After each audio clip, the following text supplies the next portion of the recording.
Yeah. The other one was middle of trial. December 26th, detention center.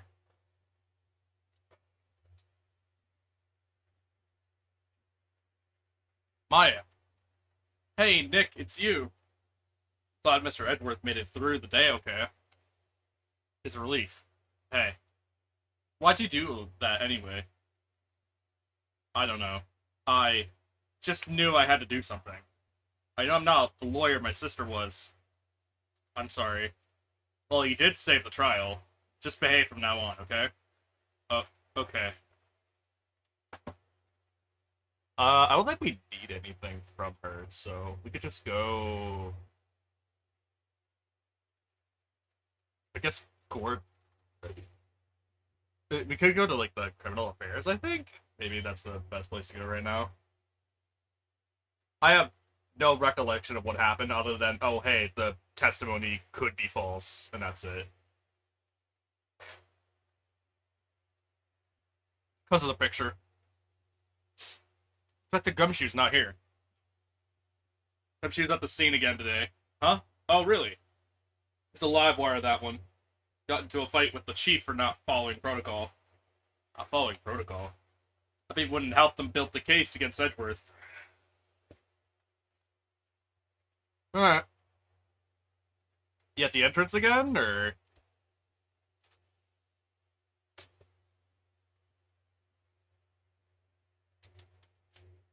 There are fewer than there were yesterday, but the cops are still around the park. I wonder if Detective Gumshoe is here today. Alright.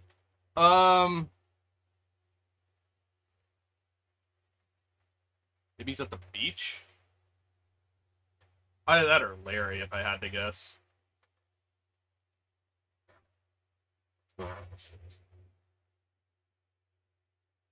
Haven't seen Larry around today at all. Probably off paying through the nose. Probably off paying through the nose on a date with lovely Keonce. Alright. Uh, maybe we could check the boat rental? Maybe he's there.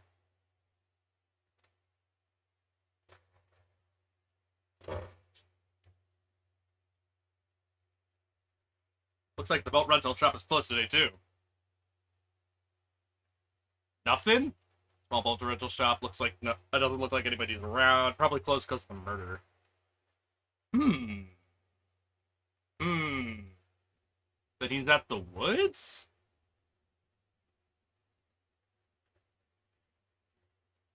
There you are. Hey, Detective Gumshoe. Hey, pal. The trial today, Yes, what about the trial?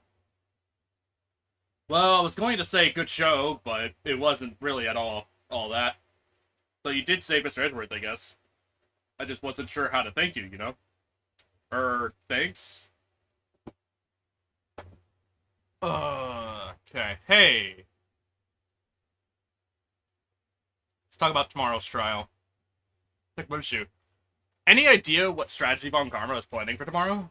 Sounds like he's bringing in another witness. Another witness? Oh, right. He said something about that in the trial today. There were two witnesses. Yeah, because we brought in one with Lada, which thankfully delayed it.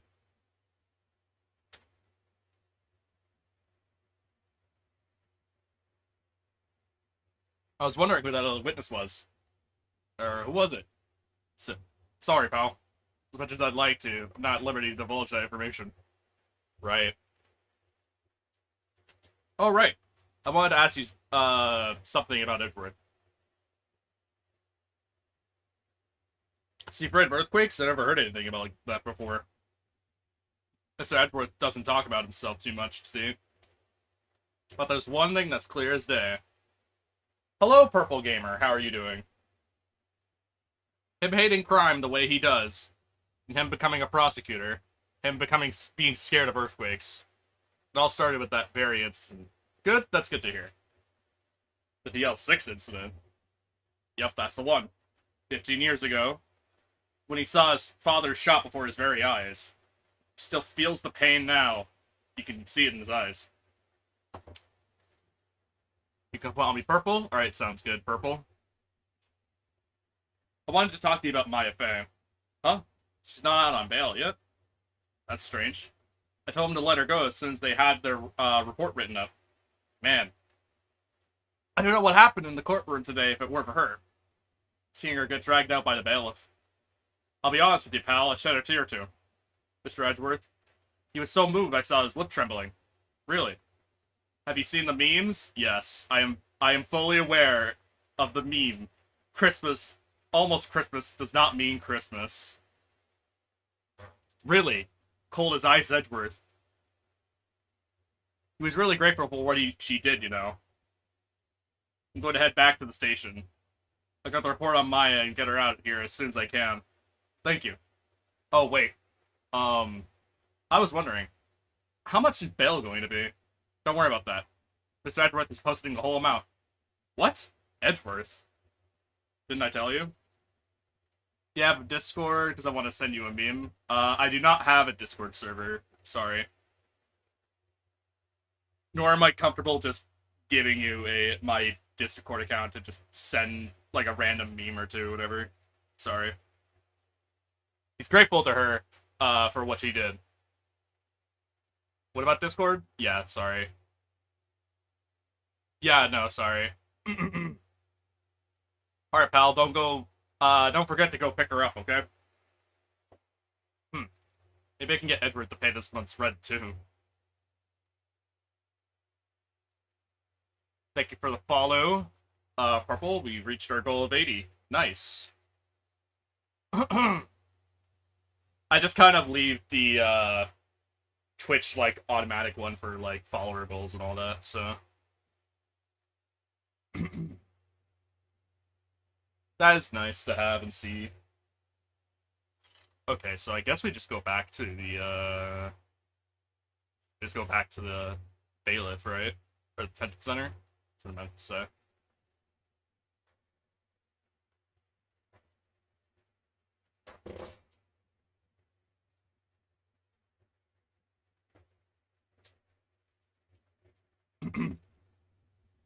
Need a stretch, thank you very much.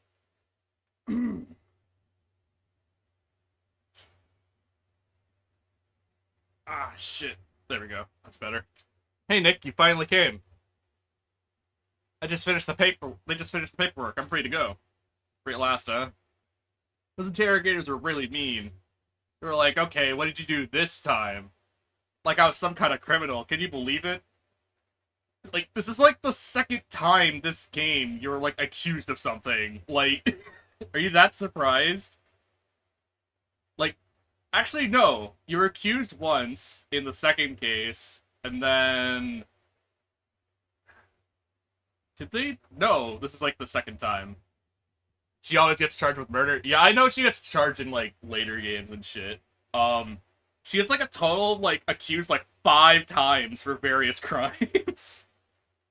Most of which are also murder, which is really bad. Well, they did let you out in the end, didn't they? Oh, that reminds me. Thanks for bail. Thank Edworth. Huh? He posted bail for you. Said he was grateful for what you did. Mr. Edworth did that? This game is only murder cases? No. The third game. It's, what's his name? The mask case? The starting one is literally figuring out who robbed someone. It turns into a murder case, but it starts as a robbery case. I'll make it up to him. You've got to win this case, Nick. Alright. You don't have anything, like, crazy to do. No, you're just telling me what to do. Okay. That's fine. I don't need to do that right now. Criminal affairs, maybe? My point still stands. It is a majority of murder cases. You are correct. Majority, not all. Not only.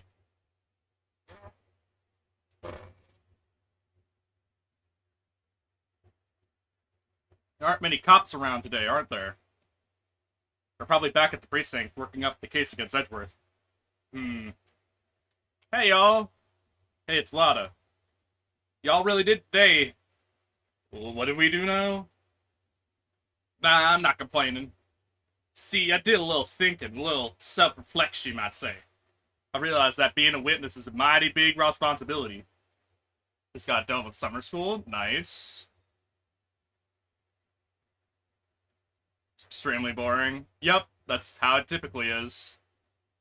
But I just went up there and started blabbing my whole thing that came to mind. A lot of. So you see, I want to make it up to y'all. Make it up. How so?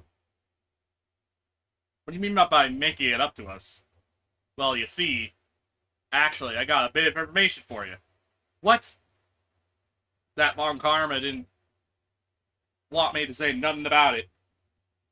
What information? Now we're getting to the heart of it. See, I reckon we might be able to do ourselves a little exchange. Exchange? I thought this was to make it up to us. Right. I propose a little exchange to make it up to you. What? Information don't come cheap, my friend. Hey. I see you thinking, how unsophisticated these southern folks are. Then after I have to answer questions with my theology book and then do service hours. Yeah, that makes sense. It's written all over your face. Well, theology. I've never had to do theology before, so that's interesting. I had to do service hours before, though, to, like, graduate high school and stuff, but, yeah. Let me tell you, most Southerners are way more sophisticated than you. I'm just the exception, okay? Well, what it'll be. We got a deal or not? What do we do, Nick? Fine. We don't have any other leads, so I don't think we have a choice here. Okay, how much? Huh? You completely off your rocker? I may not be specificated, but I'm trying to rob the poor. Huh? Calling us poor. That's fucked up. The only fair exchange for information is information. Listen good. What I need for you is information about Gordy. Whoa, whoa, whoa. Gordy? Hold on, I'm switching to public school so I have less to deal with. Yeah, that makes sense. But Gordy doesn't... Gordy might not exist. The verbal proof that shows he don't. I'll be keeping watch from the car, alright? You see something, y'all got... come to me first, got it? Okay. Alright, see y'all later. ADHD and struggle with theology. Theology is a very interesting subject to think about, and let alone talk about and research, so yeah, that makes sense. So I can understand if you kind of struggle with that kind of stuff as well, because it is just like a very like broad topic to just like cover as a whole, let alone like individual kind of sections.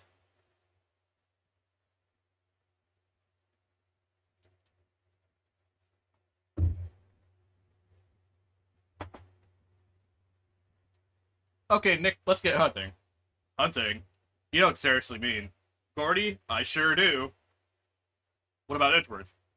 Searching for Gordy for him, Nick. Don't you get it? Okay. And how exactly do we make search for a make-believe monster? Maybe we could find a monster myth specialist. Alright. Let's go to the beach, I guess? Alright, yeah, all this stuff is getting updated now. Public beach. What's that? It's still Samurai, Nick. Yo, Maya. Laurie, what the heck is that? Oh, it was my girl fiance's idea. She was all like, if you put this here, it would be like really cool. Dude, she gave it to me along with the banner. Wow. That's real impressive she could find those for you. Yeah, Larry, I love him, but he's such an idiot, man. Well, she knows a lot of people. And that show's finished now, so she got it for free. Right. And a crybaby? Yeah. He is a pretty interesting individual. Doesn't that Steel Samurai look a little out of place? I mean, it's so huge. I guess it's good advertising. Something about the Steel Samurai just doesn't work for me. Huh? Really? It looks pretty well made to me. Still novice, aren't you, Nick? Really? True connoisseurs like Cody and me don't fall for this kind of stuff.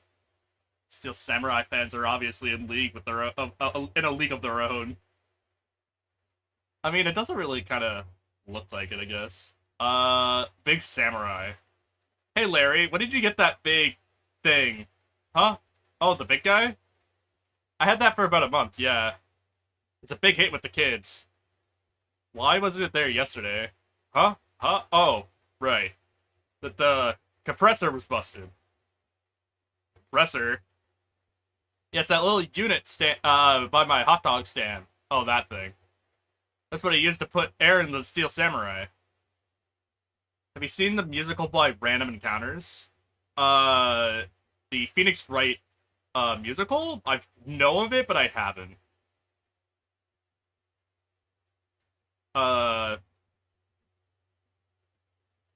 It broke a little while ago, so I sent it for repairs. Oh. And here I thought you'd inflated it by yourself. Imagine inflating this entire thing by hand. That's insane. What the fuck? Right, Edgeworth. Yo, Nick. What happened to Edgy? You should check it out, because it's good. Nah, maybe. Well, we made it through the first day in core, alright. I don't know how good our prospects are from here on, though. Hey, Larry, did you know Mr. Edward's secret weakness? He's terrified of earthquakes. He acts like a little boy. Huh? That's weird. I don't think he was ever like that in school. No? Really? Well, we were only in the same class for a little bit. He transferred schools pretty quickly. Transferred? Right. When the DL6 incident happened. Doesn't look like Larry knows about it, though. Alright. Hypothetically, boat rental shop. Anything new here? It's always so quiet here. I wonder if the boat shop is closed for good. Well, with the murder on the lake and all, they're probably just taking a vacation till it blows over. I get it. Alright, no. We just get that little dialogue. Okay. Whoops. Did not mean to press that again. There it is. Detective, you still here, or what?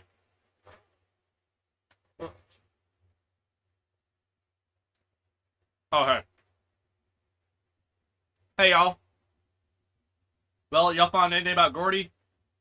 No, nothing. Well, keep moving. It gets cold out here at nighttime. Fooling the fool meme? I think I'm aware of what that is. It is a little chilly. I think I have to sneeze. Whoa, no you don't. No sneezing. Watsu! It's hilarious, yeah. I told y'all, no sneezing. See, I set the camera to respond to things a little softer than a bang. I'll trigger on one of those Von Karma's finger snaps now. Oh, I'm sorry. Yeah, well, sorry's nice, but what about my film? No sound? Oh, there isn't. That's strange. Hold on. 1 second. I did not realize that. Oh. We don't have anything for her, so we might as well just go back, I guess? I don't know. Anything happen here? I guess, like, Gumshoe might be back. That's probably what happened. I don't know.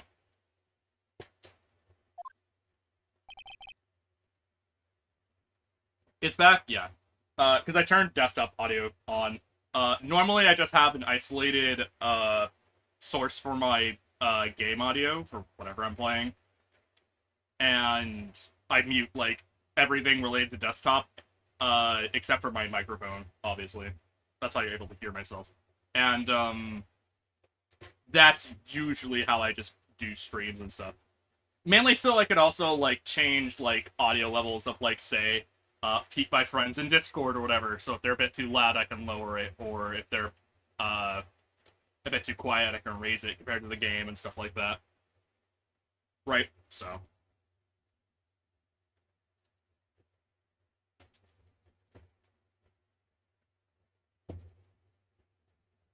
Since this is single player, it's not too crazy. Hey there, pal. What's up? You look out of sorts. Wait, you didn't go and do something that's going to hurt Edgeworth's case again. What do you mean again? Whatever, have a seat, pal. I'm here for you if you need anything. Besides money, that is. Oh right, I forgot you're also poor.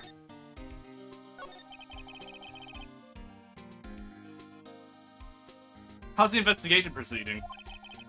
It's not, really. We have another meeting coming up. We're supposed to talk about Mr. Edgeworth's motive.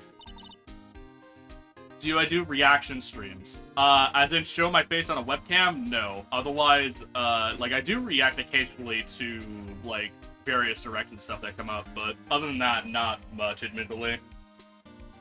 His motive? See, Mr. Edward's father died in the DL6 incident, and the guy who got the lone suspect declared innocent was the victim in this case. Robert Hammond. They're saying that's why Mr. Edwards shot him. And Edwards never talks about his past. I bet they all drag that out and hit him with that in court tomorrow, too. Poor Mr. Edgeworth. I gotta admit, it doesn't look good, pal. Gordy, I guess. Say, Detective Gumshoe, do you know Gordy? Monster down Gord Lake? Not personally, no. Ads? Yeah.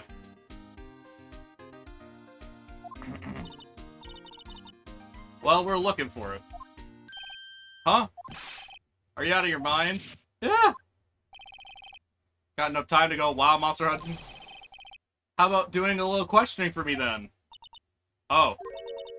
Take the gumshoes scaring me, Nick.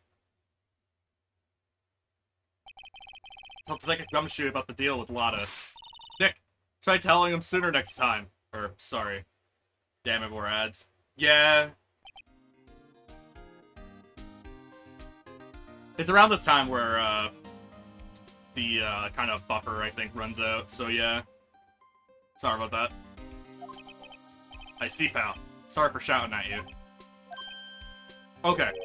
I, Detective Gumshoe, will aid in your search for Gordy. Huh? I'll loan you one of our newest secret weapons for finding evidence. Really? You take whichever one you like. Secret weapons. Okay, give us the goods. Hold on now, everything in due time. First, let me show them to you. These are our best and brightest. Introducing secret weapon number 1, Missile. Missile? He's a canine police dog, still in training. Missile! Come here, boy. Aw, look at him, he's so cute. Here he is. Hey, he's cute. Look, big cute dog. A cute dog. And this will help us... How? Isn't it obvious? Finally over? Yeah. Secret weapon number 2, a fishing pole. Here, this is my own personal pole. Detective Gumshoe. We're looking for a monster. Yeah. How are we supposed to catch a whole sea monster with a fishing pole? Never know till you try, pal. Okay, this next one is the last one. No, please, I'm already overwhelmed by choices. I meant to... where you react to videos? No, not really. I don't really do that kind of stuff. I just kind of play games on stream and stuff. Mainly. Unless it's like a... Like, for example, like, oh, there's like this trailer coming out that like... Or like, like, you know, Summer's Game Show? Think like that, essentially. Sometimes I react to that kind of stuff. But other than that, not much, admittedly. I react to, quote-unquote. And even then, it's usually like, oh, it's usually for... I'm expecting something to be good coming out of it in the first place, initially. Not just, oh, this is a thing I heard about, now I want to watch it for content or whatever.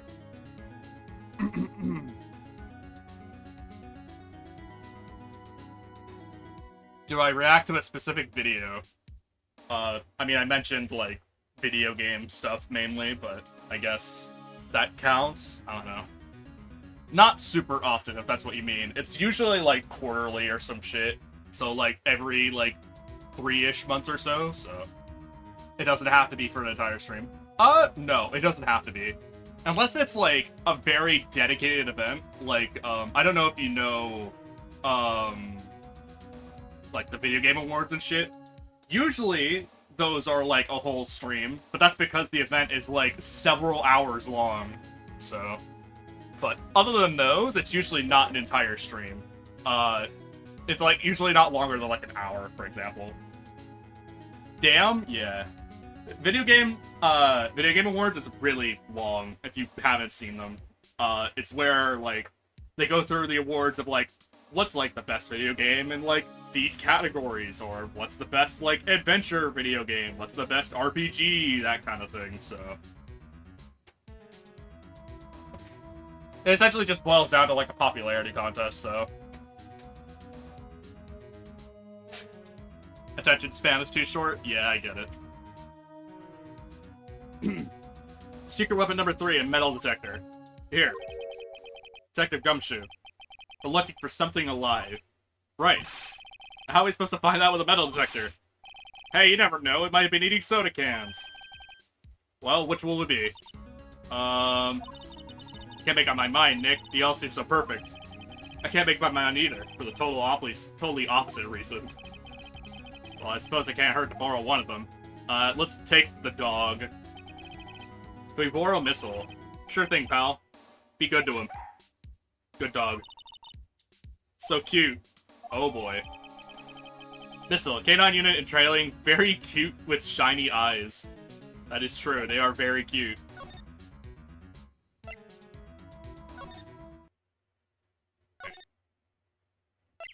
Take them places. Love cats way more. Both of them are okay. Both of them are cute. Hey, Nick. Missile's been acting strangely. Missile. Oh, alright.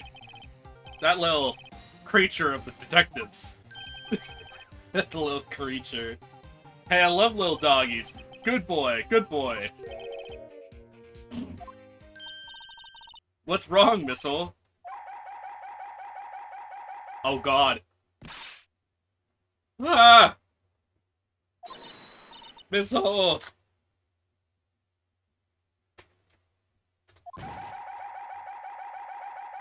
Oh my god.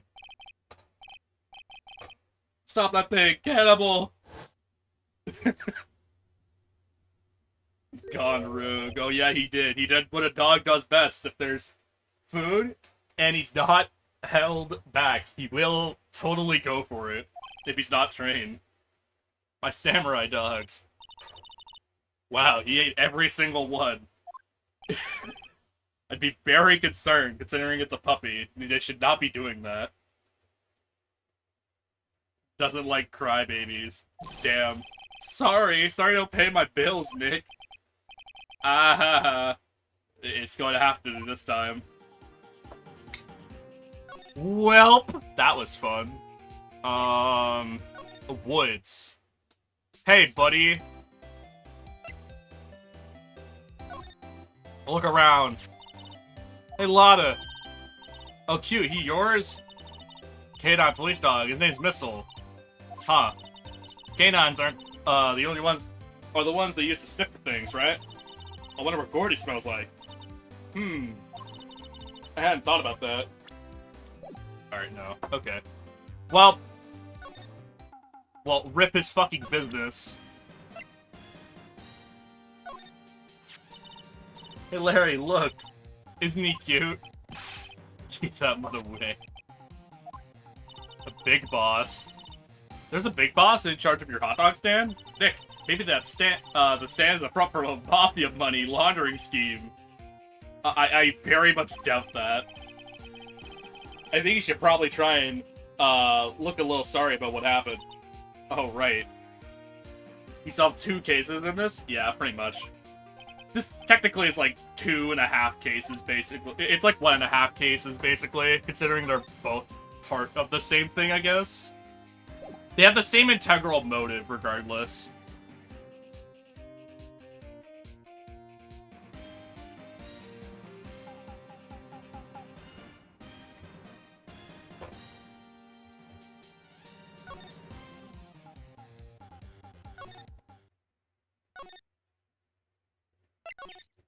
Alright.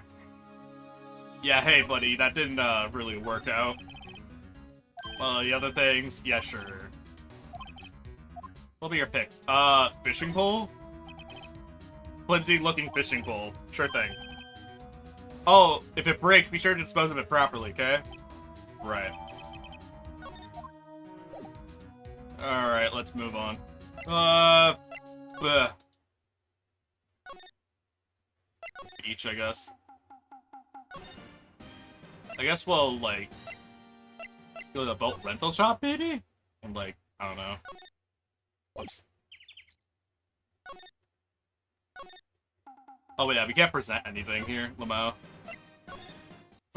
That's not where I meant to go. I keep, like, clicking things I don't want to. There we go. Oh, there's something here, so I think I have to use the fishing rod here.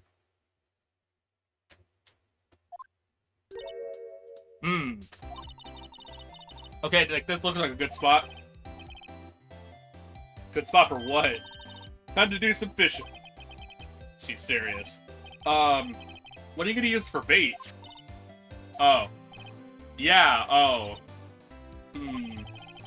Figured something like this would happen. Should have brought Missile along with us, too. At least then we'd have bait.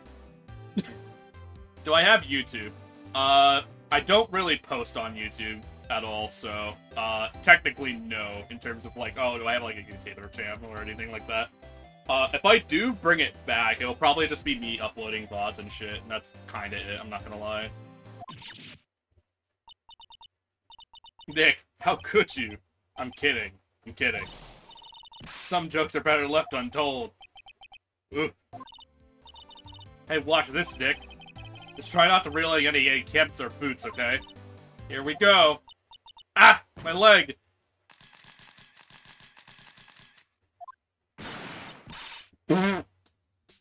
What are you doing? Sorry, Lana. Don't tell me y'all are some film company's payroll. Nick Bear. My poor wallet. Yeah, like, literally rip his wallet, man. That sucks. Alright, we're going back. Alright, then.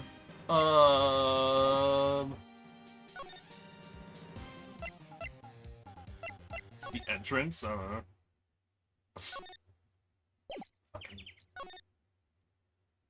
What even happened? Maya tried to use the fishing pole and basically fell, causing the camera to automatically trigger.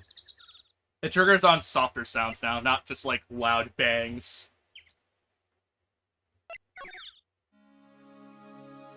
Basically, anything the sound of a loud snap will activate it now. Which seems weird, but whatever.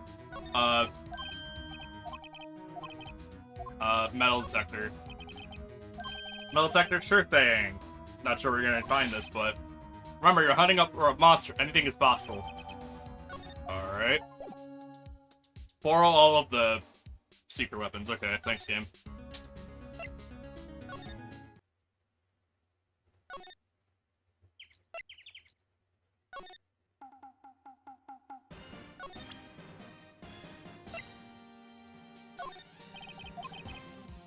You're a seller of hot dogs. Okay, whatever.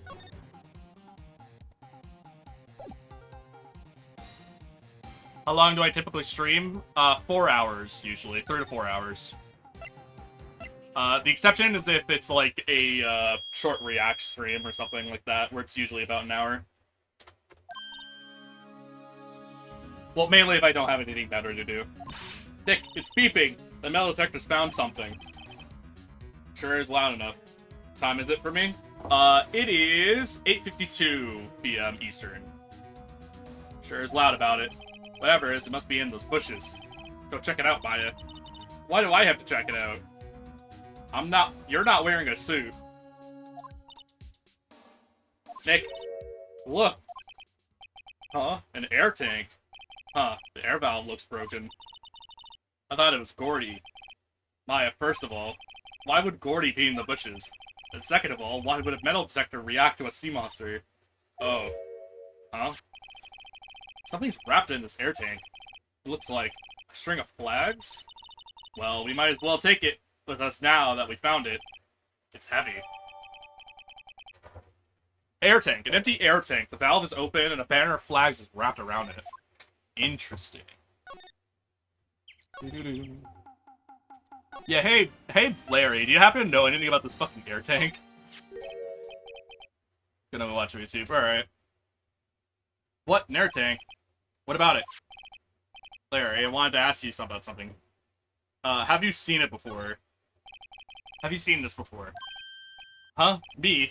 No, never. Who the heck would go diving in the middle of winter? Something about the way his eyes twitched when I showed him the tank. I think I better pursue this line of questioning a little further. Air tank, what about it? Is it yours? Say, is this air tank yours? Why would I have a thing like that?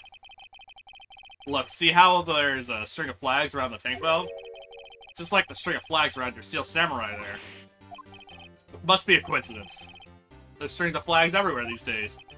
Like elementary schools. And used car dealerships. Look, why would I need a tank anyway? To inflate something. You used this to inflate that, didn't you? Inflate what? What else? That big puffy steel samurai.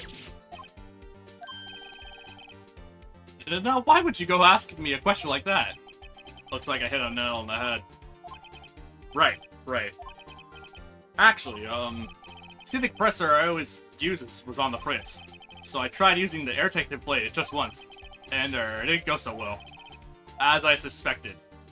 Ask more. It didn't go so well. Yeah. You could be a little more specific? Come on. Look, it's embarrassing, so I really don't want to talk about it. Tell us. Fine. Whatever. It's like I said, the compressor was busted. So I took the tank and tried to fill the samurai up with that. And then... the valve busted open and made this incredible noise.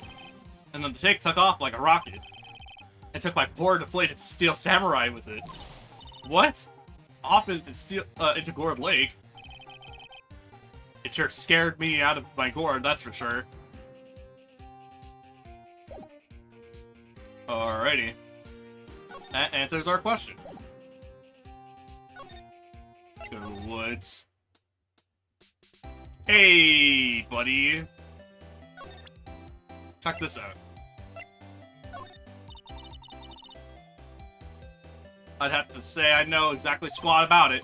Painfully easy to know when something doesn't catch your... what? Oh, I thought that was it. What?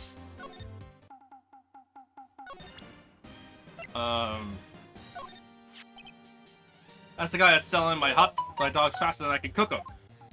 Hold on. Sorry about that. Thanks. Somebody probably saw something else and they thought it was Gordy. Keep samurai until the truth comes out.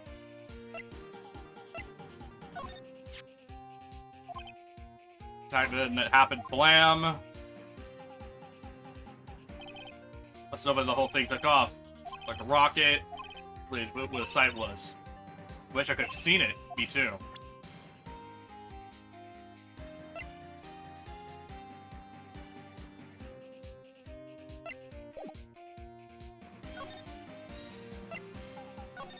Oh, do we have to, like, talk to her about it? Whoops, my bad. With Gordy. What are you gonna do if Gordy doesn't exist?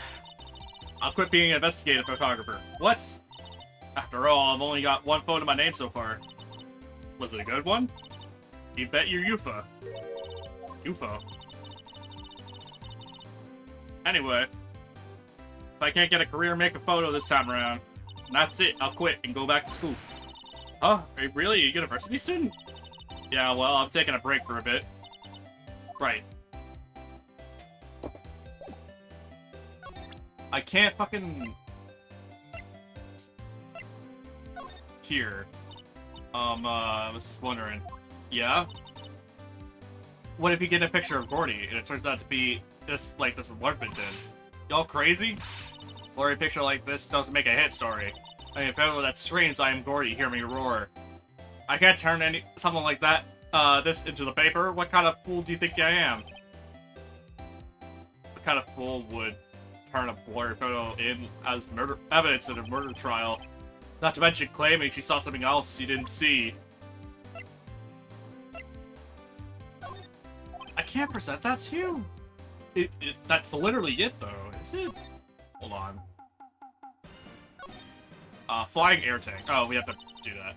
So the tank and the Steel Samurai you're trying to fill up flew away. What happened next? Well, it happened around on the 20th or so. 20th, a week ago. Now, as far as I could see, the tank went flying out into the lake. So I went every night on the boat looking for it. I mean, Kiyotse gave me that Steel Samurai after all. And when did you find it? It was night before last. Flew out. It flew way out there. It took me 4 whole days to find it. Night before last. That was the night of the murder. Sorry for not telling you, Nick. Actually, I was there on the night of the murder. So you see, I went home before midnight. So you didn't know about what happened. No. That's too bad. It's not all bad. Solve one mystery, at least. A mystery. Maybe we could go tell her. Now we can tell her. Okay. Got it. Hey! Corey. Well, Mr. Lawyer, I've got the info y'all need. Y'all got the scoop on Gordy for me yet? We found him. Huh? Gordy? Oh, we found him already. What? I haven't seen any monsters yet.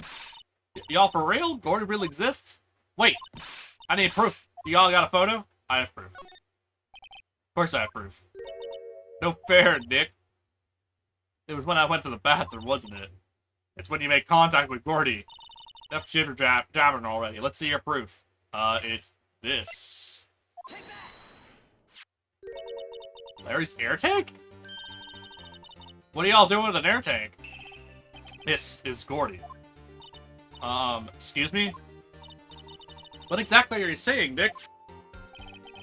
There's a stand near here, a hot dog stand. There's a giant deflatable samurai doll there.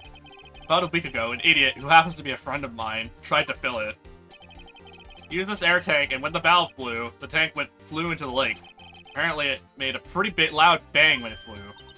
A bang? The tank, along with the steel deflated samurai, fell into the lake. At the same time, a couple was taking a photo of the lake. This photo.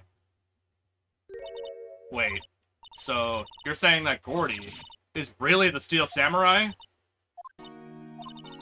Well, that's fine a way to ruin a girl's dreams. I'm sorry, Lada.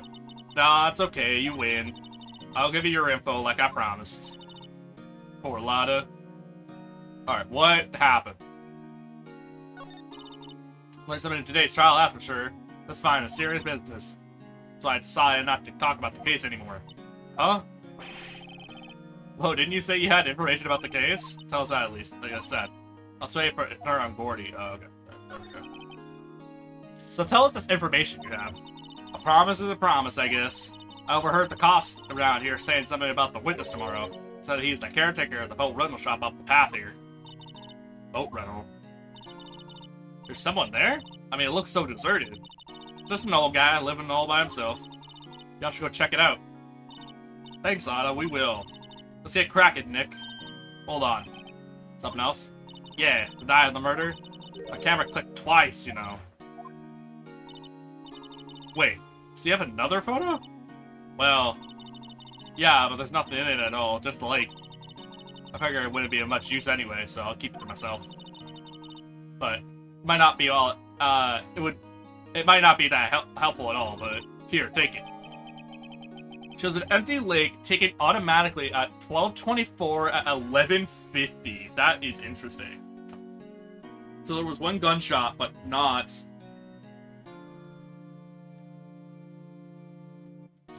at midnight.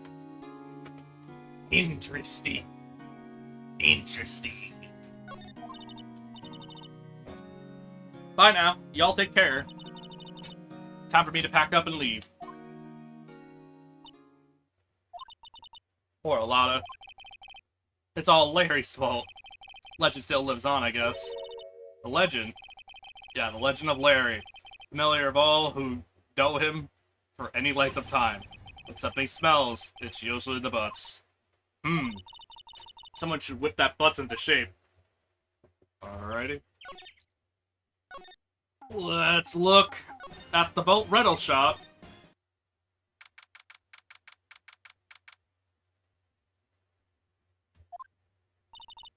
Hey, Nick. This is the boat shop that Lana was talking about. You're right. Doesn't seem to be anyone around. Well, let's go check it out anyway. Yeah, sure. Caretaker's Shack. Summer 26th, Caretaker's Shack. Meg, is that you? Yeah. Hey, is that Keith with you? Where have you two been? I've been worried sick. Nick, you handle this. I think I'll leave this one up to you, Maya. Meg? Yes? Finally made up your mind, have you? On my mind? You ever run the pasta shop when I'm gone? Pasta? Glad to hear it, glad to hear it. Make your old man proud. You kids left the house, I didn't know what to think. How am I supposed to keep this thing running, an old man like me? Polly, kids are home. Hello, hello. Nick, what was that? Parrot, the one on the perch. Keith? Yes? I'll leave the wet noodle in your capable hands, Sonny. Nick, what's the wet noodle? Based on the available evidence, I'd say it's the name of the pasta shop. That's a relief, isn't it, Polly? Hello, hello. Yep. He fell asleep. I guess he's relieved. How are these on the wall? Lots of various fish in Gourd Lake aren't there. Except it's funny, Nick. All these fish are saltwater fish. Bird, I guess. Wow, what an amazing parrot that is. Good morning. Hello? It ignored me. What, you forgot me? You gotta call her name first. Her name? Polly, how have you been? Hello, hello. See? Neat, so the parrot's name is Polly. Parrot, the erstwhile companion of the boat shop caretaker, answers to the name Polly. Too bad, all she could say is hello.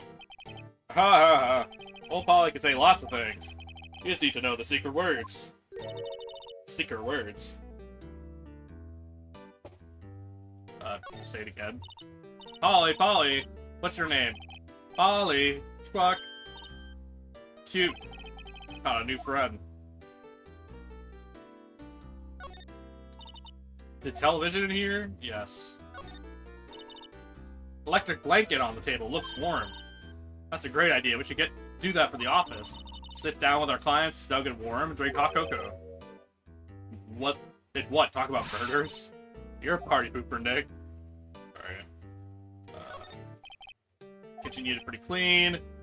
Funny, it doesn't look like the type who keep things tidy like that. You're forgetting, Nick. He's running a pasta shop here. Is that everything? Yeah, I think so. Hey!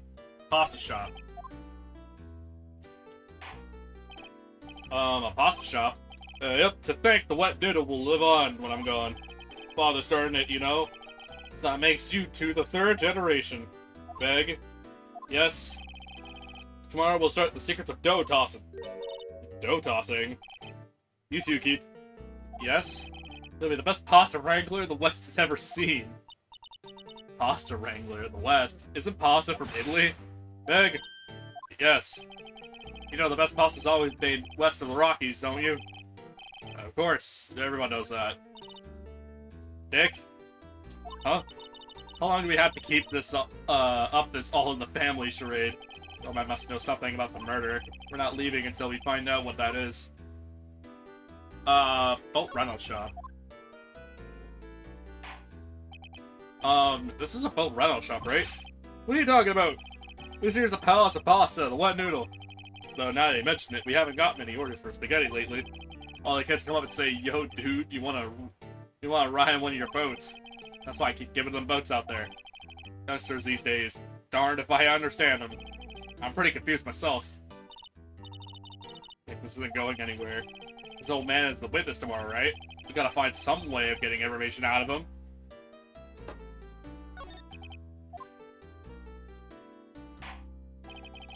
Ah, my memory's gotten worse of late. That's why I tell everything important to my old Polly here. Everything important? I wonder.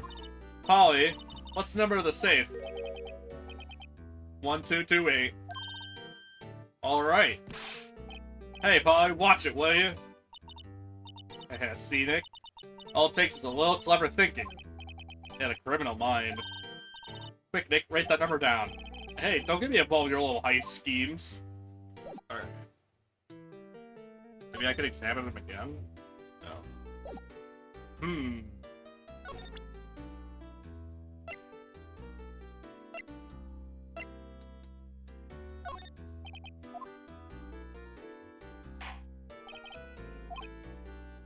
Where that tricolor pasta we were talking about? Our rainbow lioli. I figured out the last color we should use, indigo blue. Indigo blue? Seemed to worry the way I might have thought.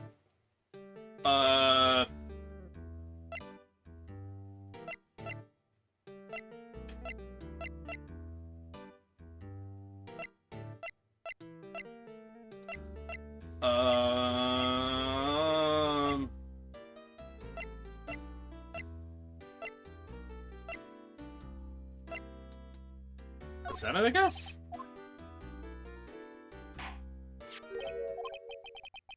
That's a lawyer badge? Yes, it is. I don't believe it. This old guy is the first person to recognize my badge. I get it. Huh? Yep, I got you figured out now. You're not Keith. Nick, now's our chance to clear things up. Sir. No, I'm not Keith. And I'm not Meg either. You're here investigating a murder that took place on this lake the other night. Please help us.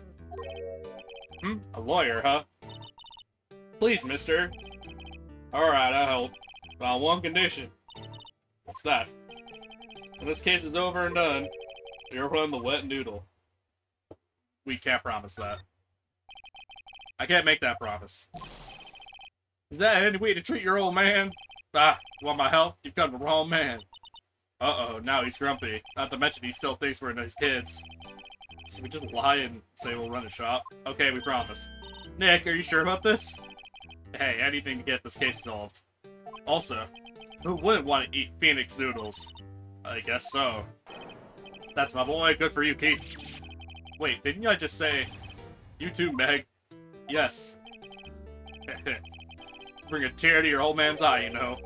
Nah. Now, what was that you just wanted to know? Speak up, Polly. Hello. Now he's talking to the bird again. How do we get him to talk to us?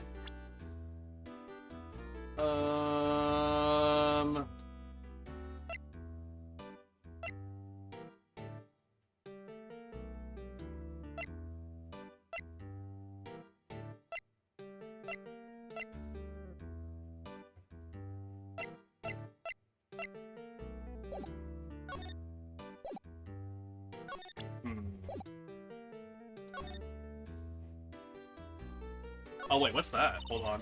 A little safe. Now don't go opening people's safes without their permission. Maybe later. Later? Oh yeah, true. We could open it later, I guess, yeah. You need a badge to run a pasta shop. Toss it. I think I'll be holding on to it now. Don't mind. Lana's camera... Probably doesn't know about that. Robert's autopsy. He probably shouldn't know that. Like, I have a link. Fell asleep. Oof. Okay. For 2 gunshots. Does he know that? He doesn't have anything to comment, apparently. Interesting. Wait, what the fuck is that? Hold on. Oh. pause the shop. That's right, Keith. Yeah, I'm confused. Okay. Anything else here? Safe. Ollie.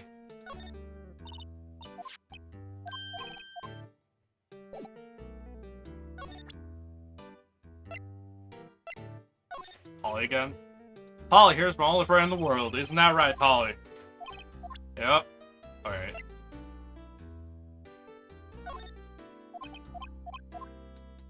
I'm just gonna keep trying everything, because that seems to be what needs to happen right now. Percent, I guess?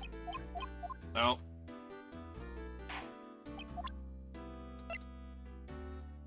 That didn't work. The pistol? No.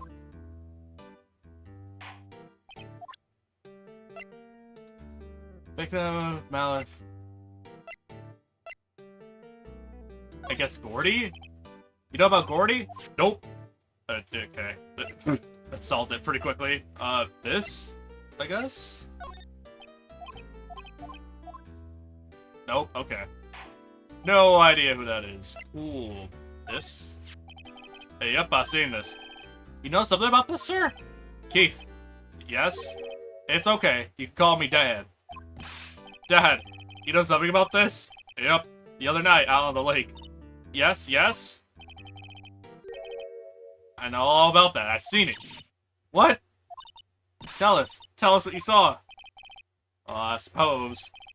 Since you're taking over the shop and all. Yes. Talk about it. I forget the time, but it was pretty dark outside. Probably at night, yep. It was after midnight, but okay. Then I heard this bang, and so I looked outside. I heard another one. Bang!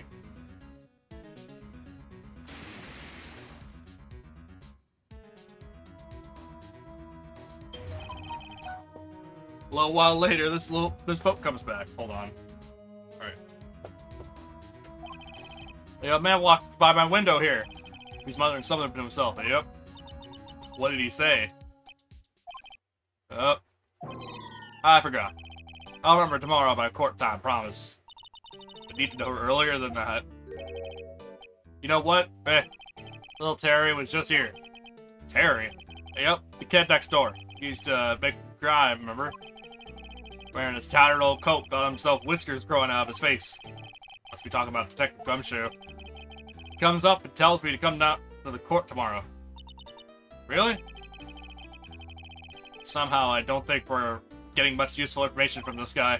Maya, maybe we should be leaving. I think you're right. Oh, wait. I had one more question. Huh? Polly, have we forgotten something? Squawk. Don't forget DL6. Huh? What'd you just say, Nick? One more time, Polly. Don't forget DL6. What? The DL6 incident? Hey, I mean, Dad. This is getting weird. Who is this old guy? What would that bird Polly know about DL6? We have to figure out who that old man is. Oh. What? He locked the door from the other side. Who could that old man be? I think I need to do a little more research on this DL6 incident. Maybe I should ask Detective Gumshoe. Alright, we're going to the criminal affairs place. Let's go. Whee! There we go. Just give me a moment.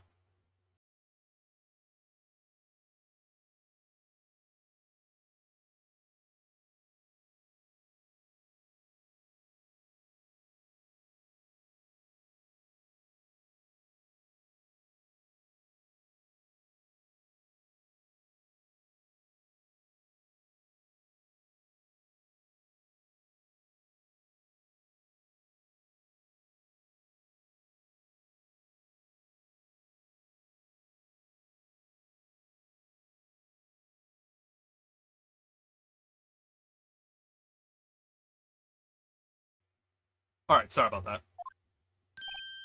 Hey pal, long time no see. Game audio's there, yeah? Well, desktop audio's off, so...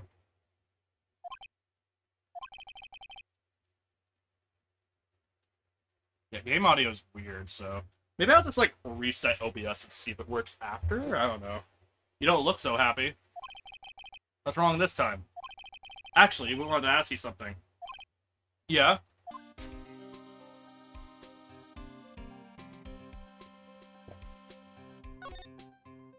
Boat caretaker.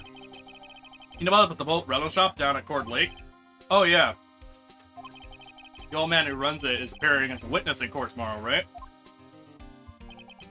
Huh? How'd you... That was supposed to be top secret. How do you know who that, old man is, detective?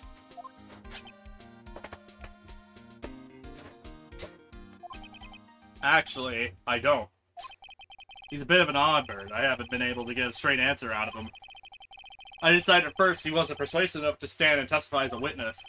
That's why I called Miss Lotta Hart yesterday. As for who he is, you have absolutely no idea. Sounds suspicious.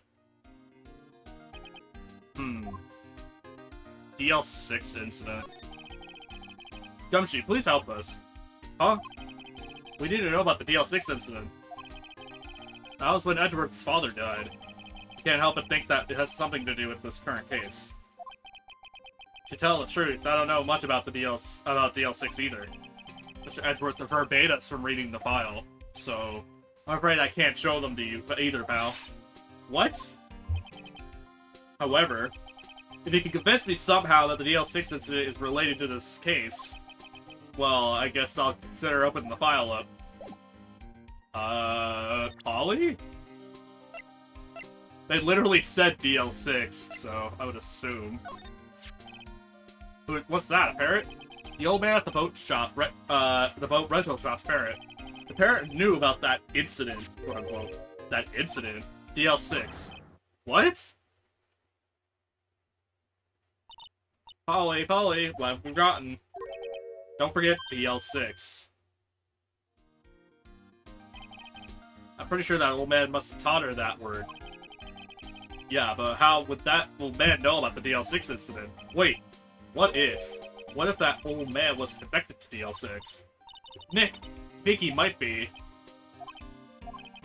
I getcha. Sounds like you need information on the DL6 incident. Through here is the station's records room. I'll give you special permission to go in and find what you need. Alright, way to go, Detective Gumshoe. Okay, Nick, to the records room. I guess it's time we faced Edward's past.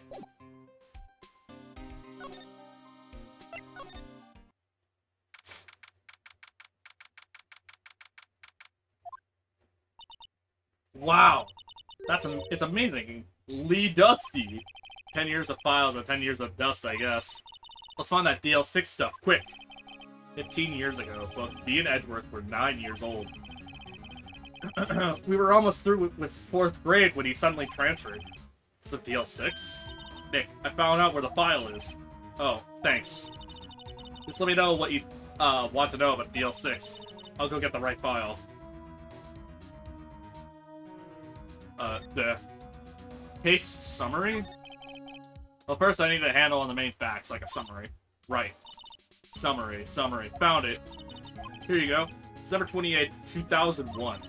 It's exactly 15 years ago, from the day before after tomorrow. So in 2 days, the case is closed. The incident took place in the elevator of the district courthouse. What? Is this the same district courthouse where we're holding the trial now? Looks like it. There was a large earthquake at 2 p.m. on that day. Part of the courtroom building collapsed and all of the lights went out. Wow. That was some earthquake.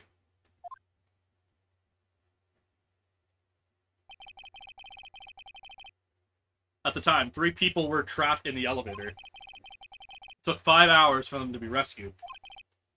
5 hours?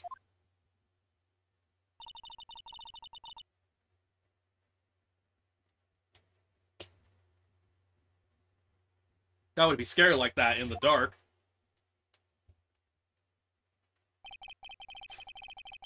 There's a lack of oxygen in the elevator, and the survivors were unconscious. The survivors? One of the three in the elevator had been shot in the heart. It was Mr. Edward's father, wasn't it? He said that his father was shot before his very eyes.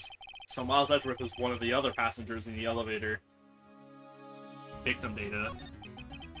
Yep, data on the victim, Edgeworth's father. Yeah, hold on. Victim. Here, found it. Gregory Edgeworth, 35, defense attorney. If we were still alive, he'd be 50. Had he lost that day's case in court and got in the elevator with his son Miles. Miles Edgeworth, of course. So he was in the elevator with his father. From the angle of the bullet and the other evidence, it could not have been a suicide. The murder weapon, a pistol, was found in the elevator. The pistol had been fired 2 times. I've never heard that one before. Huh. Sounds like this current case. What's going on here? Got any data on the suspect in there? What would that guy... what would be the guy that my mom got arrested?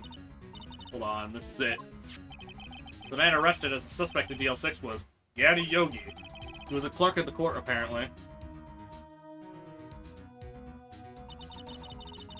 He must have been the 3rd person in the elevator. Well, then he had to have done it. But he was found innocent, thanks to his defense lawyer, Robert Hammond. Hammond? The victim in our case? Right. The suspect, Mr. Yogi, was oxygen deprived so much he had brain damage. He lost all memory of being in the elevator. After he was declared innocent, he disappeared. Where could Yogi have gone to, I wonder? He may be closer than we think. Guess I know generally what happened in DL6 now. Still don't know what sort of impact the whole thing had on Edgeworth. Nick, are we going to take the whole file? There's too much. We'll never get it out. You're right. How about we just take what we think we'll need? DL6 file. File on DL6s. Right. That's probably all we have to find, we'll be able to find here. Now, all that's left is the trial tomorrow. I wonder how Dad will do testifying in court. Alright.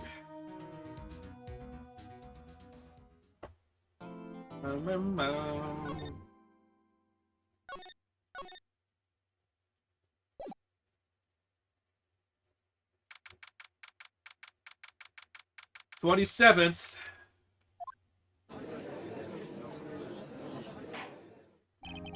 Court is now in session for the trial of Mr. Miles Edgeworth. Defense is ready, Your Honor." Very well, the prosecution is also ready. Who's the judge here, anyway? Mr. Montgomery, your opening statement? Very well, no opening statement, so... Not so fast, Judge. I was taking a meaningful pause before thinking. Right, of course. A prediction. Today's trial will end in 3 minutes from now. Order, order. Mr. Montgomery, what is the meaning of your statement just now? Must you question everything? It'll be over in 3 minutes. We have no time to waste. Call my witness now. Right. I'll call my witness, my decisive witness to the stand. It's that mysterious boat shop owner. Witness, state your profession.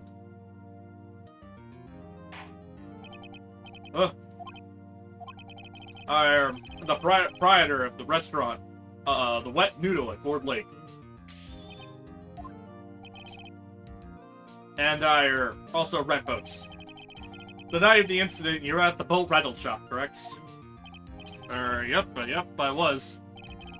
Please testify. Wait a second. We still haven't heard who this guy is. Raise an objection. Wait a minute. Witness hasn't even stated his name yet. Because I did not ask him, Mr. Wright. Bah! I predict this trial will end in 3 minutes. Stop asking trivial questions and cooperate. Yeah, right. The witness will state his name.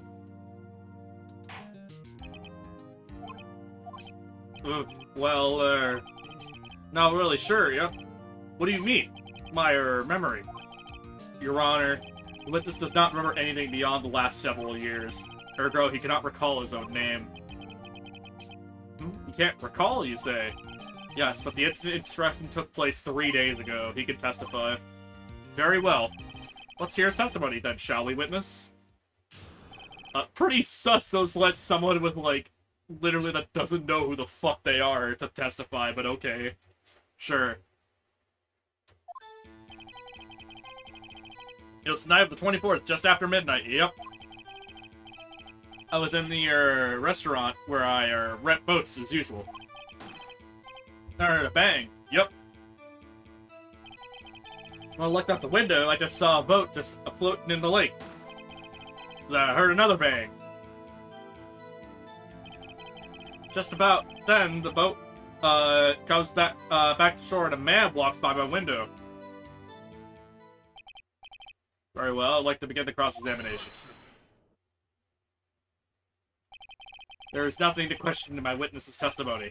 Ergo, no need for cross-examination. Besides, there are only 10 seconds left before the 3 minutes are up. Judge, your verdict, now. Yes. Mr. Wright? Cross-examine, the fuck? You stupid? What do you say? Of course I'll cross-examine the witness. Very well, you may begin. Rah! Excuse me, Mr. Von Karma. 3 minutes just passed. I see. Well then, let's just take our time. You may cross-examine the witness. Fucking bastard, what the fuck? It was the night of the 24th, just after midnight. I was in the restaurant where I usually principal as usual. I heard a bang.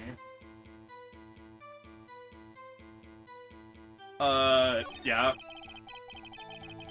When I looked out the window, I saw a boat just floating on the lake. That is not true. We have a picture where just after there is no photo on the lake. Overhead. Second lake photo. This. Instead of it clearly reveals the contradiction in the statement. How's it related? Alright. Bro! Okay. Whatever, man. Whatever, man. Just floating on the lake. I heard a bang. I saw a boat just floating on the lake. Well, I guess we haven't determined a time, I guess. And I heard another bang. I heard a bang. Can you say the exact time, or... Wait, what's... Just after midnight. I heard a bang. Press it, I guess? Where did the bangs need to come from? The lake, I figure. Are you certain? Yep. Good. Continue. Okay. Sure. Saw a boat floating on the lake. Okay. Was there someone in the boat? Pretty far out there, I couldn't see clearly. But I figured there was 2 men out there, yep. But you couldn't see them clearly. Yep, at the time, that is. At the time. What time? I heard another bang.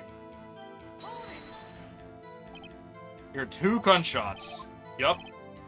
It's a lot of said in their testimony. Yep. Just about then, the boat comes back to shore and a man walks by the window. By your window? Yep, by my window, right outside the window of my little shack. And could you see the man's face? Well, the fog was pretty darn thick, but he was right there in front of me. I saw him. Rather important detail added to this testimony. Bad feeling about this. The man was the defendant. He was saying, I can't believe he's dead. What? Are you sure? Uh-oh. Dad! No, don't do that. Dead, sir, Keith. He said, I can't believe he's dead.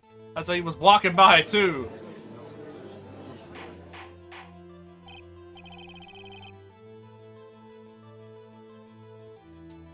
Are you sure the person you saw was Miles Edgeworth? It was him, not Edgeworth boy. Welp. This sounds like decisive evidence indeed. I see no room for doubt. Oh, Karma. He lured me into cross-examining so he could set me up for a fall. Dick, I don't like the way things are going here. Everyone in the courtroom is glaring at us. Better act quick or this trial's going to be over. Raise an objection. Your Honor, we proved in yesterday's trial that it could not have been Edgeworth who fired that gun. Right. Are you referring to the fingerprints on Mr. Edgeworth's right hand found on the gun? And the photograph showing a man firing with his left hand. Exactly. That is easily explainable. He could have just wiped his prints after he fired. You're ignoring the truth of the matter here. Everything in the witness testimony is true. Lost in thought. What should I do?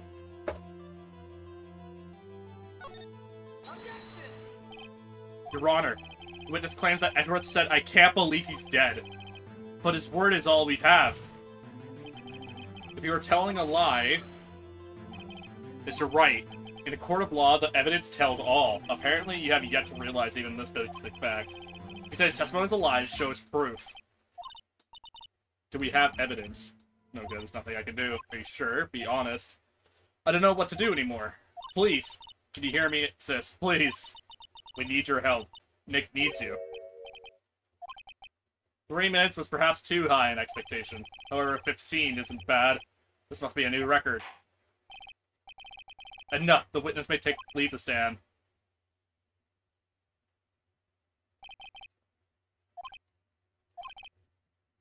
No room for Mr. Chillafax. What? No. This court finds the defendant, Mr. Miles Edgeworth. The fuck? Alright, man. Surrender the court immediately. High pending trial. The court with other. That's all. The court is adjourned. Is that it? Is that just game over? God damn it, bro. Wait! Oh, okay, there we go. Who was that just now? Me! Huh? What? Larry? What are you doing here? A verdict was cast. What the fuck? Listen, you gotta listen to me. I was there in the park the night of the murder. I wasn't sure about it till just yesterday. But today I remembered it. Remembered what? The gunshot. I heard it too. Order. What is the meaning of this? The verdict has been decided. I call for adjournment. One moment, Mr. Von Karma. So you say you heard a gunshot? Yeah, I did. A gunshot that night. I was sitting there in the audience listening to the testimony. And I realized something he said was different from what I remember. Anyhow, I can't just sit here and let you call Edgy a murderer. It's just not right. I'll testify. Let me testify. Order. Order. Well, this is the first time something like this has happened in my court. Sorry about that.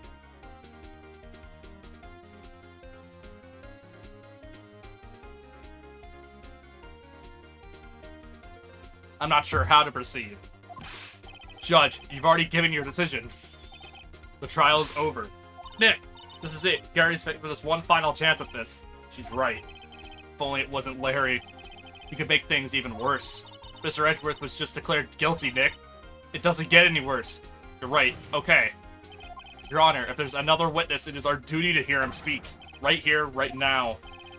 A waste of time. The verdict cannot be overturned. Allow me to speak my opinion. In all our court proceedings, it is our duty to prevent an inaccurate verdict. In order to make sure no mistake has been made, every witness should be heard. What is this? I withdraw my previous verdict of guilty.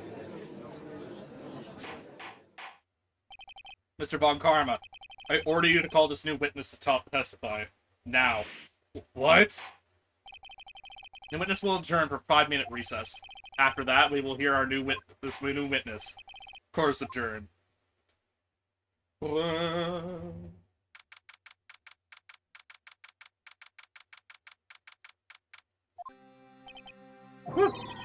That was too close. Sorry to keep you on the edge of your seat like that, Edgeworth. I've seen worse. Yeah, right, Edgeworth. You're sweating bullets. I just wonder what Larry plans to say in there.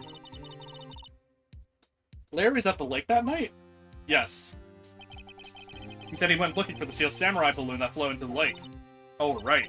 And he found the balloon in the air tank that night. Yeah. Hey, Edgeworth. Huh? Say something right? Yeah, a lot of things. You seem out of it. What's wrong? It's nothing. Hmm? Mr. Edgeworth, there's something I've been meaning to ask you. What? Why are your fingerprints on the murder weapon? Oh.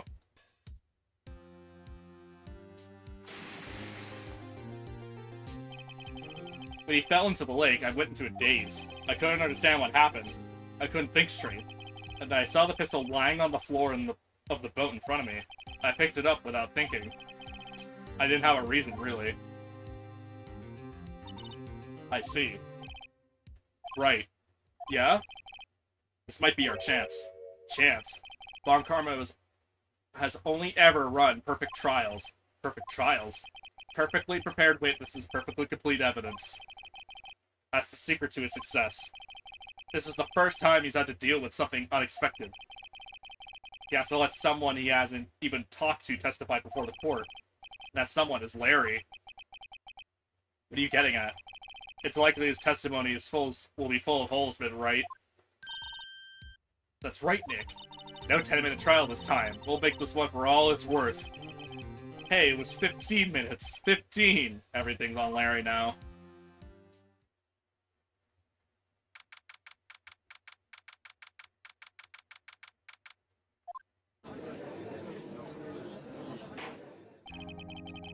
Court's back in session. Witness. Please testify to the court about everything you saw on the night of December 24th. Right, leave it to me. Please, Larry, don't mess this one up. I hate to admit it, but you're our last chance. I didn't even have time to prep his witness. I just hope Edgeworth is right about this being our big break. Night of the murder. That night, I was out on the boat on the lake. I was looking for something, and I found it. So I quietly slipped back into the boat, back in the rental shop dock. Then, just as I was thinking about going home, I heard this bang. I looked out over the lake, but I didn't see a boat. So after I heard that single gunshot, I went home. That was an unusually vague testimony even for this court. In any case, Mr. Wright, you may begin your cross-examination. Yes, Your Honor. What's wrong, Nick? It's Larry. I have no idea what he's going to say if I press him. A little scared. Well, we've come this far. There's no way to go but forward, Nick.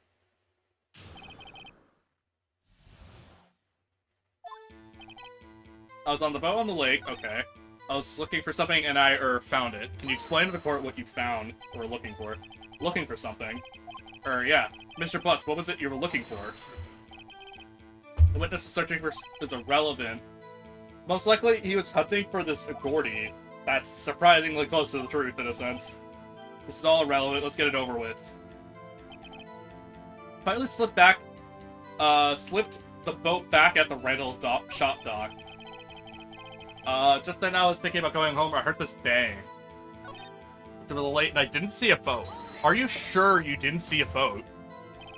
Wasn't there a boat on the lake? Order. Well, Mr. Butts? Whoa. Everybody just calm down, okay? I mean, it was real foggy that night. I'm not sure whether there was a boat out there or not. Oh, okay, no problem. That's just the most important part of the case. Oof. So after I heard that single gunshot, I went home. Huh? So you only heard one bang, correct? Yeah. Huh. Well, Nick? It was pretty wishy-washy testimony, wasn't it? I guess I should just start working on the contradictions. Sorry. I wish I could be more helpful. I wish I could call my sister. I was on the boat on the lake. Okay. It's been wrong. So many things wrong, I don't know where to begin. Well, okay, first of all, what time was it? Oh, it was after 11 when I went out on the boat. In that time, everyone had gone home for the night. So I waited until the coast was clear, so to speak. And why were you out on a boat at such a late hour? I was looking for something. Found it. Looking for something? Yeah. Okay. Looking for something called Gordy. I heard this bang. I looked over the lake and didn't see a boat. Can I, like, prove what he's saying is correct? Because that would make sense to do right here, right? Tab present. Second lake photo. No, okay.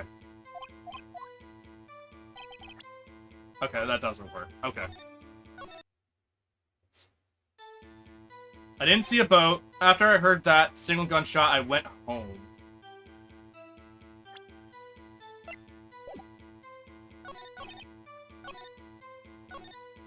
I found it. If I reveal the air tank, I don't have the air tank, do I? No. Okay, I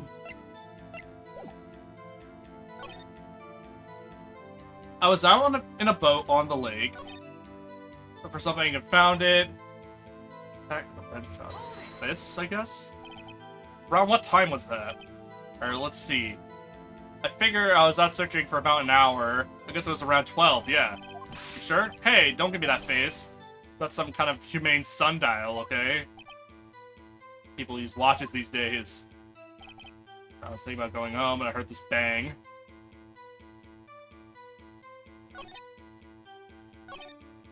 It's a fucking testimony, god damn it. Your fucking time. Needing to know the time is important, god damn it. I was going home, I heard this bang. Confirmed that it was one bang. Looked over the lake, I didn't see a boat.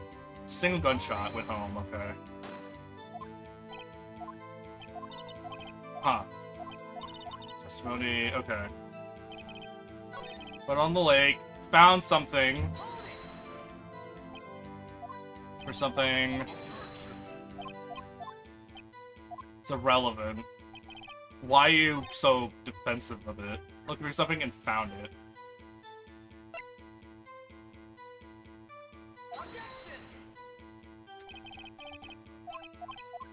Okay, no.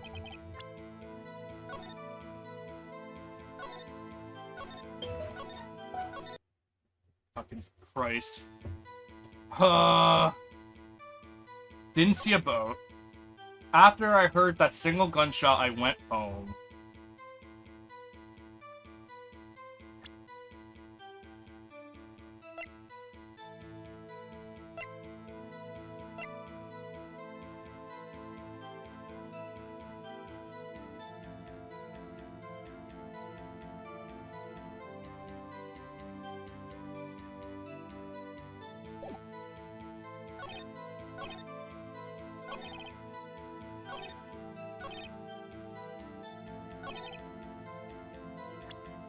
Maybe you were there when he actually died? No. Okay, no.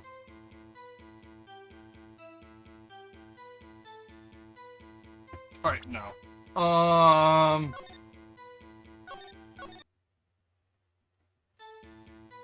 Fuck. Didn't see a boat. Or a single gunshot when I went home. Well, after I heard a single gunshot, I went home. Man. 3 times? Maybe that's why?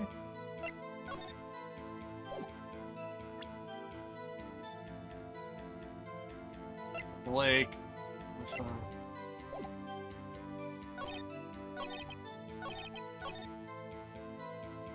But going home, I heard this bang. Maybe it's the 3rd gunshot? It's... No.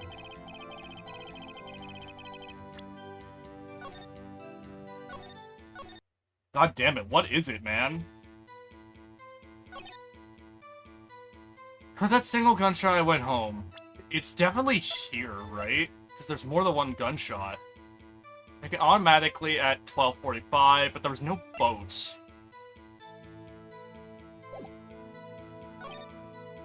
Look over the lake, I didn't see a boat. And I heard this bang. Was it this one? At this point? No.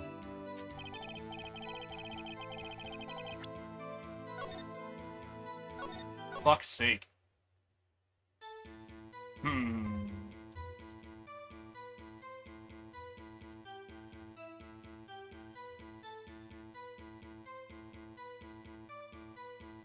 Let me think.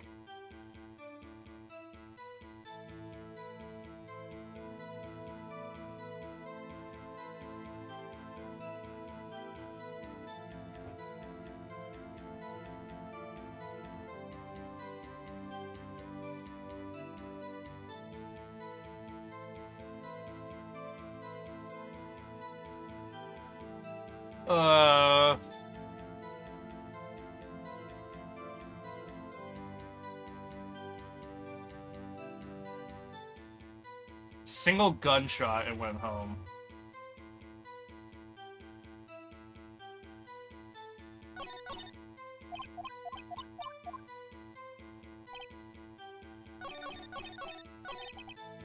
It's definitely this. What confirms that there's more?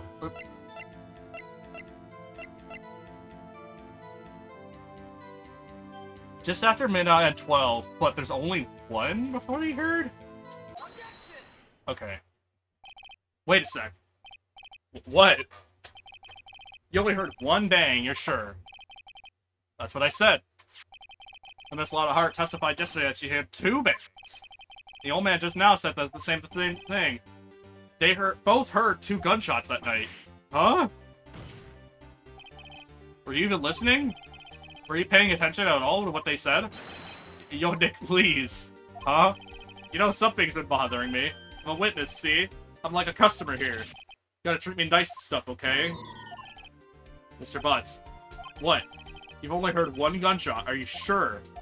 Well, to tell you the truth, I'm not sure. Eh?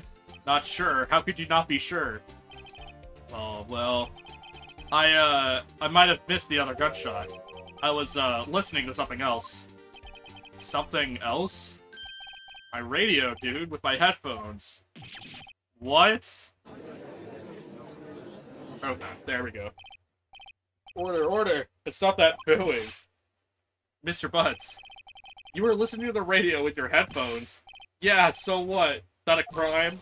I listen to my radio. Everyone listens to radio. What's the big deal? Mr. Von Karmer, your opinion? Waste of time. I do not accept this witness nor his shoddy testimony. Well, Mr. Wright, should we continue the testimony?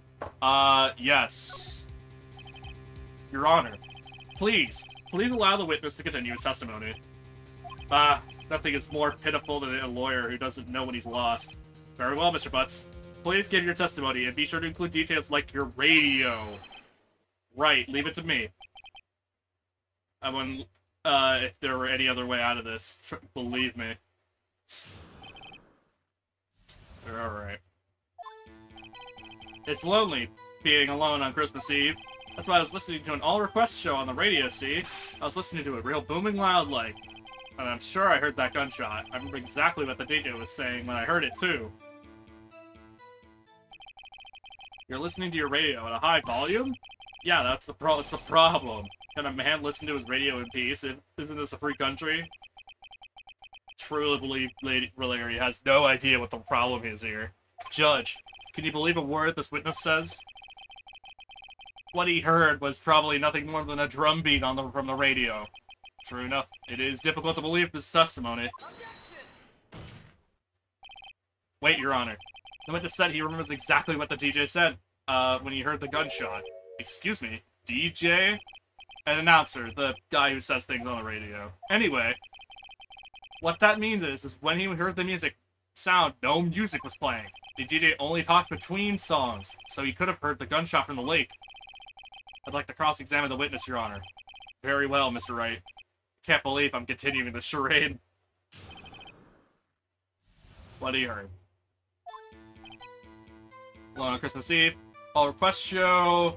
Booming. Then I heard a gunshot.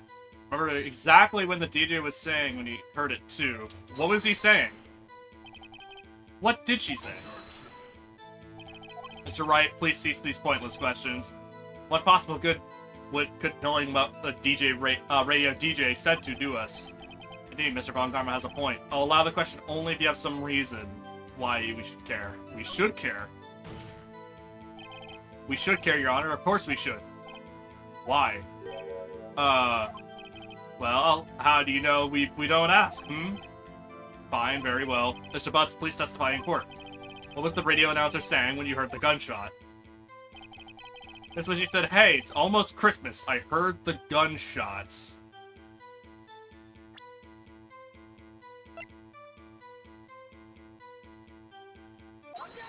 It is this photo. That was taken at 12:25, not almost 12. Larry, are you absolutely sure that is what you're saying is correct? Huh? What's with that face? You look scary, dude. Hey, if you're trying to scare me, you better know I don't scare that easily. Is something the matter, Mr. Wright? Your Honor, did you hear what the witness just said? Did you say, it's almost Christmas when he heard the gunshot? And indeed, and almost Christmas means it wasn't Christmas. Do you realize what this means? When you heard the gunshot, it was still Christmas Eve. That would seem to be the case, yes. But he should have heard the gunshot after midnight. This photograph is irrefutable proof of this fact. Let's see. What the time was on the photo taken when the gun triggered Miss Hart's camera? 12:25:15. 15 minutes after midnight on Christmas Day. This is a clear contradiction, Your Honor. Order. What does this mean?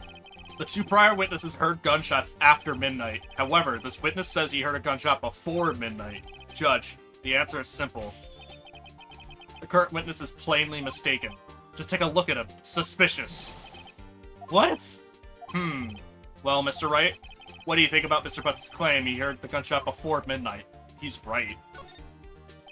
There, he's not mistaken, Your Honor. He heard that gunshot before midnight. Intriguing. I'm assuming you have evidence for this wild claim. Show me evidence there was a gunshot before midnight.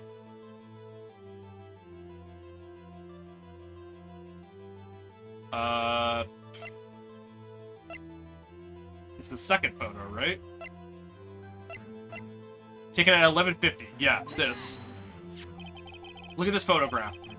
It was taken by our witness yesterday by Miss Lotta Hart with her automatic camera. The timestamp on the photo reads December 24th, 11:50. But there's nothing on the link in this picture. Your Honor, the real issue here is not why nothing is shown on the photograph. It's why this photo exists at all. What do you mean? Your Honor, this photograph was taken by an automatic camera. The camera was set to go off in response to loud noises. Aha! Correct. There was a loud noise on the lake at 11:50. That is why this camera was taken. In other words, when Larry heard the gunshot, it was almost definitely still Christmas Eve. Indeed, would seem that that is the case. Then where does that lead us? Miss Hart testified that she heard the gunshots after midnight. Are you claiming she was mistaken? Not at all, Your Honor. It was the fact that the camera almost so triggered at 15 minutes after midnight. Your Honor, there were two sets of gunshots with a 25-minute pause between them. Why would this be? Don't be fooled, Judge. The camera was set to respond to loud noises. Yes. There was no proof that the loud noise at 11:50 was a gunshot. Why the witness could have sneezed, triggering the camera. Hey, my nose was clear that night, man. Clear. Well, Mr. Wright, there's no turning back now. Can you prove that the loud noise at 11:50 was indeed a gunshot? Please show the court evidence if you have any. I'm gonna take a loud noise when it faces the lake. If you have them. Maybe that it has like 3 bullet fire marks? Yeah, it's fired 3 times. This is my evidence. The murder weapon. Something about this pistol was bothering me, Your Honor. Both the witnesses who testified yesterday heard 2 gunshots. However, the murder was fired 3 times. When then was the last shot fired? Only now have I realized the truth. The 3rd shot was the shot Larry heard just before midnight. Order. That would make sense of the evidence we've seen thus so far. However, That's just me wondering exactly what did happen that night on the lake. Exactly. If this is true, there were 2 sets of gunshots separated by 10 minutes. Or 25 minutes. One at 11:50, another at 15 minutes after midnight. Why, I asked you? Why? Uh-oh, I better think something quick. Wait a second. Gunshots separated by 25 minutes. Ah! What's wrong, Nick? I have it. I have it. Huh? Remember the case with the Steel Samurai? Huh? Yeah, of course I remember. The murderer in that case had the same idea as the murderer in that case. What do you mean? Maya. Yes? If we don't figure this out now, we'll never overturn Edric's guilty verdict. I've got a hunch, and I'm going to run with it. Right? I mean, is this safe? Safe? We've already got the guilty verdict. We have nothing to lose. You just watch and let me know if I say anything that sounds fishy, okay? Right, Nick. Your Honor. Yes, Mr. Wright? Testimony just now has cleared up this entire case. What do you mean, Mr. Wright? So, you finally realized the truth. There can be no other murderer here than Miles Edgeworth himself. Wrong, Von Karma. A man was shot that night, but it wasn't Edgeworth who did the shooting. Listen, rookie. Take a deep breath and consider the facts. At the time of the murder, 1 boat was on that lake. This was shown by the witness's photograph. The defendant, Edgeworth, and the victor, Robert Hammond, were on that boat.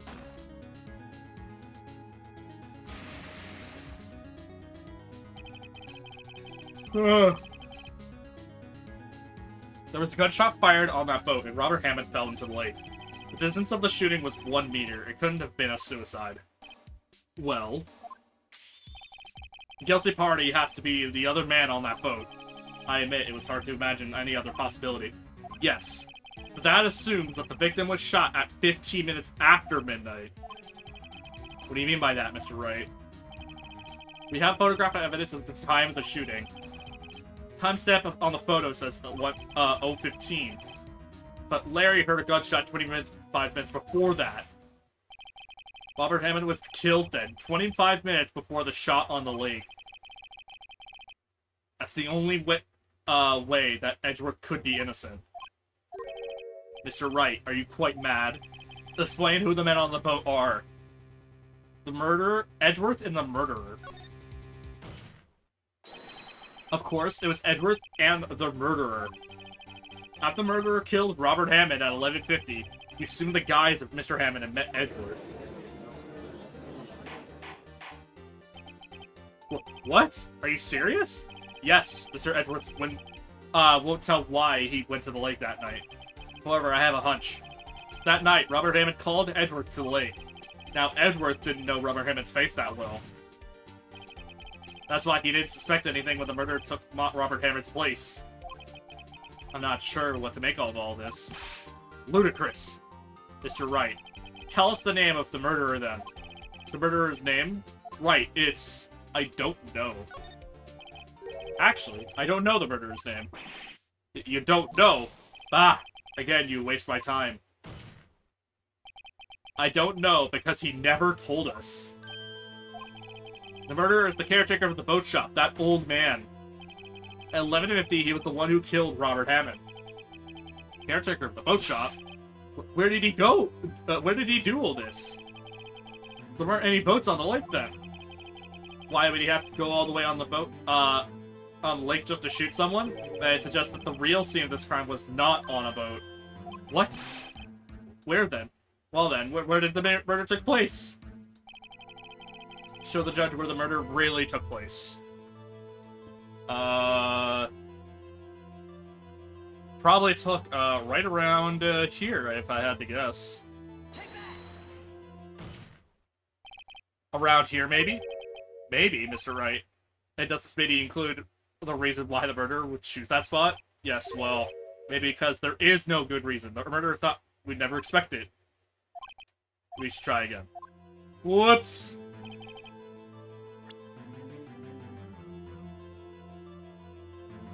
If I point the shack, will it work? Here, of course, the boat shop where he lives. That way, he could meet the victim without anyone seeing. Have you any proof that the boat shop was the scene of the crime? Recall Larry's testimony, if you will.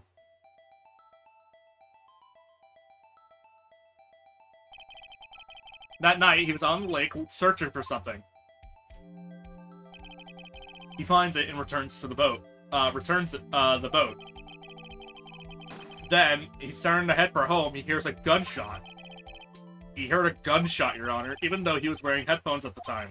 In other words, the gunshot was very, very close by. And where would it be if he just returned a boat? The boat shop. Mr. Wright, what happened that night on Gourd Lake? Please tell the court from the very beginning. Yes, Your Honor. Nick, are you sure about this? Not really. But I think if I start from at the very beginning, and I take it slow, I might be able to figure this out. That night, caretaker of the boat shop called Robert Hammond to his shop.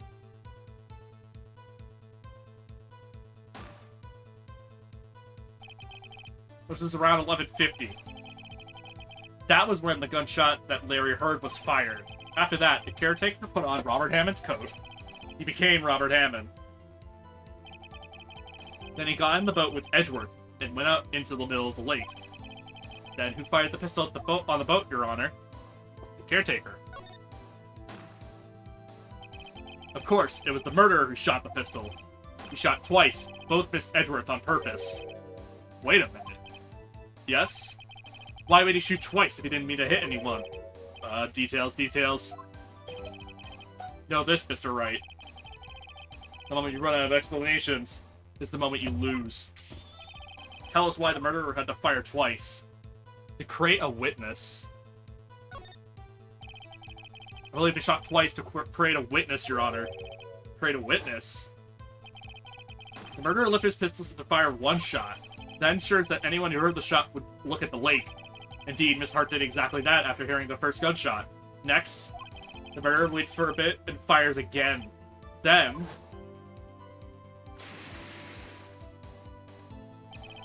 the murderer jumps into the boat himself, out of the boat himself, leaving the pistol in the boat behind him. I see. To someone looking from the edge of the lake, it would appear that one of the men on the boat had shot the other. The murderer didn't know about the automatic camera, of course. That's why he shot twice to draw attention to the boat. Once he realized that, everything else falls into place. The boat shop caretaker swam back to his shop. But then he put Robert Hammond's wet coat on the back on the body, and threw the lake into the body into the lake. That is what happened, Your Honor. These are the events that transpired that night on Gourd Lake.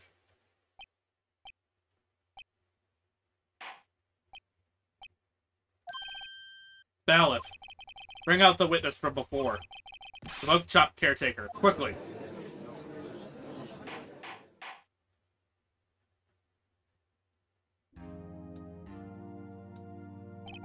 Very well. While you're waiting for the caretaker, I would like to ask the defendant, Ms. Miles Edgeworth, a few questions. Mr. Edgeworth, please take the stand.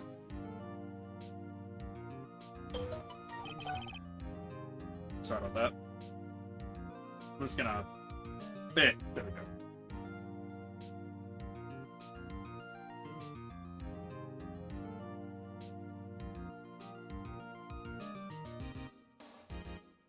There we go. Mr. Edgeworth. Shit.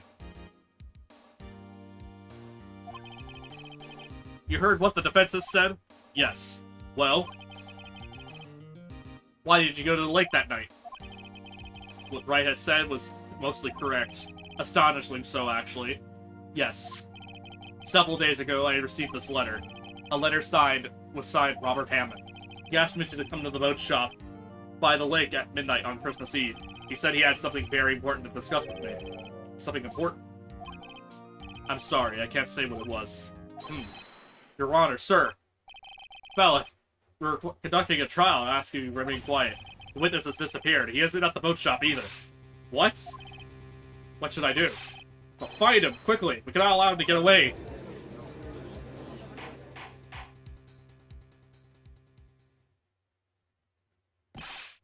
Mr. Von Karma, Your witness has disappeared. A search warrant has already been issued. Goes without saying that I cannot declare a verdict under any circumstances. I'll extend the trial until tomorrow, the final day allowed. I request that the police department utilize all its forces to find that witness. Am I understood? One more thing. Just who is that boat shop caretaker? I think his identity has become very important to this trial. I want him, and I want to know who he is. Very well, court is adjourned. Alrighty. Yo, what's up? Change image. Let's see what this image is real quick. Let me see. Are you a refugee? Very interesting picture. Sure, just give me a moment. But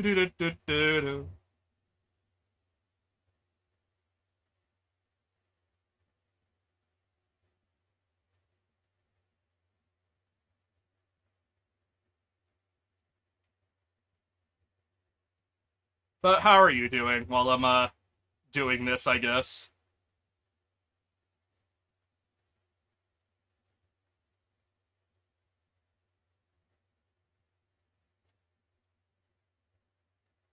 Wait, am I even able to, like, make this a Steam, like, a picture? Hold on.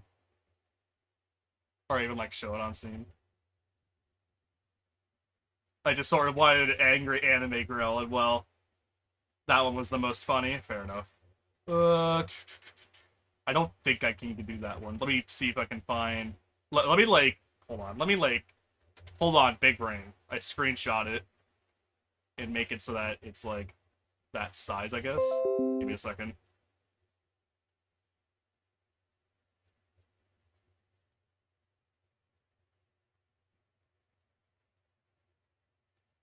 There, I can cheat the system a little bit.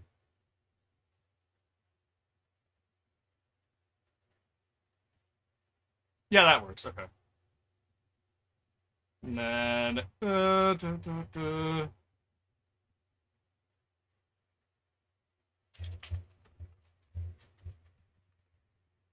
we go.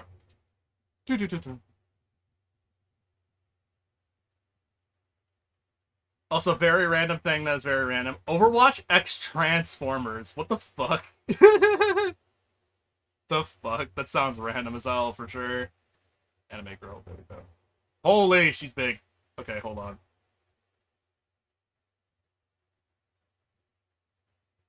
She is large and in charge. Okay, there we go. You won't be able to see the image, but you won't be able to see what it reads, but that's fine for now. There we go. I'll be sure to adjust it in later streams so that it's on all of them. She is pouting. That works. Yes, she is indeed pouting. Alright, sorry about that. Let's continue. Yay, Nick, you did it! Yeah. Well, at least we got out from under that guilty verdict. Also, you didn't... Yeah, okay. I didn't miss anything outside of that. Okay, we're good. Just in case. And what about Larry? Was that was something else. Even when Karma didn't know what to do with his testimony, Larry really helped us out. Sure, once I stepped him through his unique testimony. Still, he did save us. I just wish our cases weren't so down to the wire all the time. I know what you mean. Sometimes I feel like it's us on trial instead of our clients. Hey, Edgeworth. Mr. Edgeworth? Did you say something? Don't look so pained. I mean, it looks like you're probably going to get off the hook. You can try and smile just a little. Relax. I'm sorry. But I fear it's not over me just yet. What do you mean? Right. There's something that that's been troubling me for a long time now. I don't know whether or not to tell you. Edgeworth? No, there's so little time left. I want to tell you, to get it off my chest, but... I can't make up my mind. What is this about, Edgeworth? It's a nightmare I've had. A memory of a crime that I've committed. A crime you committed? A memory of a murderer.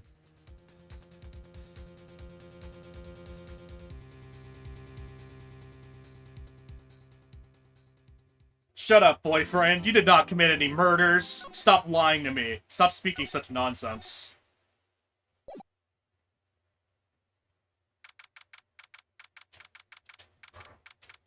December 27th, 2/11.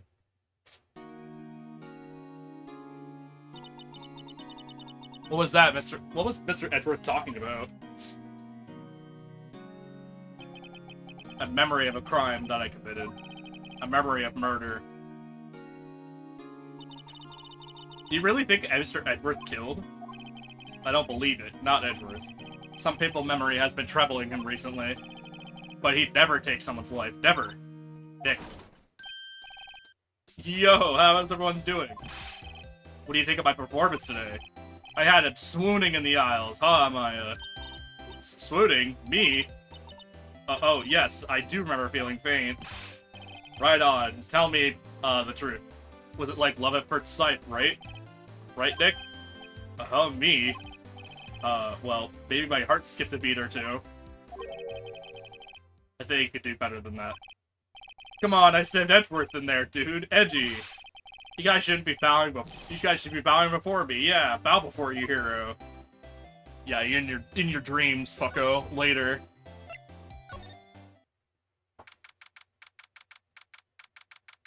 Lord Lake Park. Hey, pal. Long time no see. Oh, Detective Gumshoe.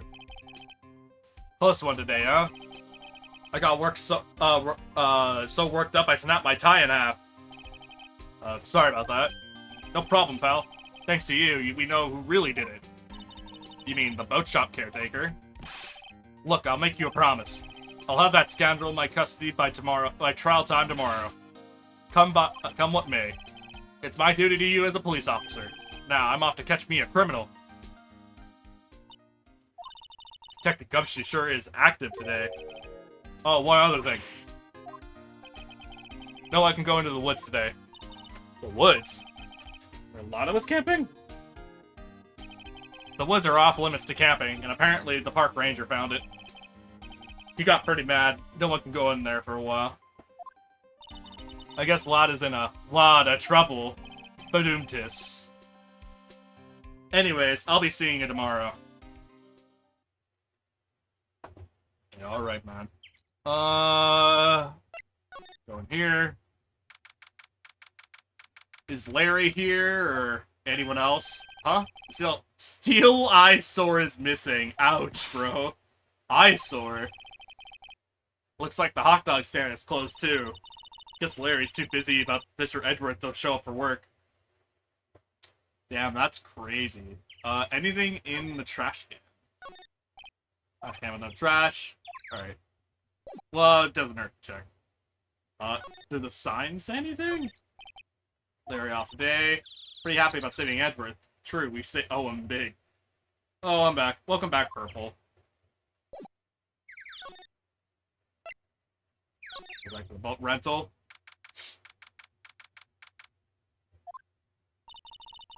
Little caretaker got away. Yup. Never imagined he might be able to be the real murderer. I know that clearing of the throat anywhere. Aha, hello. What might you be doing here? Do you play Roblox? No. Out for a walk, hmm? Ah, the days of my youth. Like the scent of my fresh lemon, you see. Mr. Grossberg. It's no time for idle reminiscing. Mr. Edgeworth's trial ends tomorrow. That is true, yes. But from what I saw of today's trial, Edgeworth should be fine, right? Well, I'm not so sure about that. Oh, what do you mean by that? Well, I'm not sure. Do you know about Dark Deception or Phasmophobia? Not Dark Deception, but Phasmo, yeah. If you find anything out, come by my office at once. May be able to offer you some assistance. Thanks. Bye. What do you think Mr. Grossberg was doing here anyway? Who knows? Well, let's check out the shack. Hey, Polly. Amazing. It's like Pac-Man horror? Okay. Nobody's home. Hello. Hello. Hey, it's Polly. I wonder where your owner's gone, Polly. Hello, hello. Can't believe he'd run off and leave this poor parrot to fend for herself. You should check it out? Maybe. I'll look it up after on my own free time. Maybe I should take care of Polly, Nick. Probably should just kidnap her. At least know about her anyway. I'm sure it'll do something. Oh, okay. Sorry, Polly. He says I can't take you. Now, great. Now the bird's going to hate me. We check out this now. Chapter 1's free. Okay. That reminds me, Nick. Polly here knows the number of the safe, right? Well, that's right. Polly, what's the number of the safe? 1228. Let's open it, Nick. Come on. I'm sure there isn't any money in here. Aw. But hey. He keeps it locked, right? So there must be something of value in there. Not so sure. Okay, Nick, let's see what's in there. I guess there might be a clue or two. His name is Yoga, right? Yanni Yogi, to be specific, but, close. I don't remember exactly what the pun of Yanni Yogi is for him, but I don't know. The only thing in there is a letter. A letter? Aw, boring. There's no name or signature on this thing. It's handwritten in very clear, precise, clear letters. Get your revenge on Miles Edgeworth. Edgeworth? Nick, why would Mr. Edgeworth's name be on here? How should I know? I'm going through the whole thing. I'm gonna read the whole thing. Get your revenge on Miles Edgeworth. It also says this is your last chance. Now, this is the time to get revenge on the two men who ruined your life. Favorite character? Probably Gumshoe. Gumshoe or, Maggie Bird. The rest of the letter goes on to describe the murder plot in detail. How to frame Robert Hammond and frame Edgeworth. Calling Edgeworth out onto the lake, getting on the boat, firing twice. It's exactly what I figured out today in court. It's all here in perfect detail. What do you think it means, Nick? I don't know, but it looks like these are instructions for the caretaker. When he killed Robert Hammond, he called out Edgeworth. He was following instructions. But who could have written that letter? And what does it mean? Get revenge on Miles Edgeworth. Look, I don't know, okay? But one thing's for certain. This letter is an amazing clue. Letter from safe added to the court record. Get revenge on Miles Edgeworth. This note details the murder and setup. Anything else in there? Nothing else in the safe. I wonder why the caretaker didn't take the letter with him. Left in a hurry, right? I don't think he even came back here after the trial. Hey. Oh, yeah, we're not allowed to take her. Sadly. Well, we found that, so that's good at least. We'll go back, I guess? It's probably something. Or we show it to Gumshoe if he's there. But I don't think he's there. He's probably at the criminal affairs, right? Criminal affairs! Looks like Detective Gumshoe hasn't gotten back yet. Gumshoe? He won't be coming back today. Oh, really? He said there was some guy he had to arrest by tomorrow. Boat shop caretaker. He shouted something about catching him if it's the last thing I do, pal. Good luck, Gumshoe. Well, guess we talked to Miles, I guess? Looks like Edgeworth is back in questioning. We have our own questions for him. Let's come back later. Yeah, I guess so. Don't forget, okay? We're just getting... Oh, yeah, we go to Grossberg. Right, right. I forgot about him for a second. He's out again. When does he work anyway? Now, don't be harsh. Guess he'll have. Guess we'll have to come back later. Okay. Hi. Yeah. Hey, do you want to see some cool piece of paper?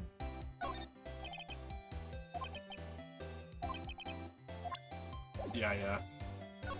Alright,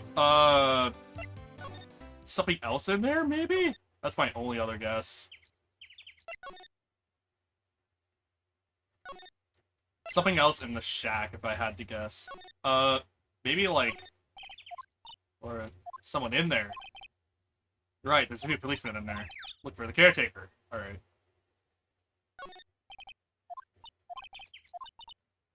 Doesn't seem like a bad person.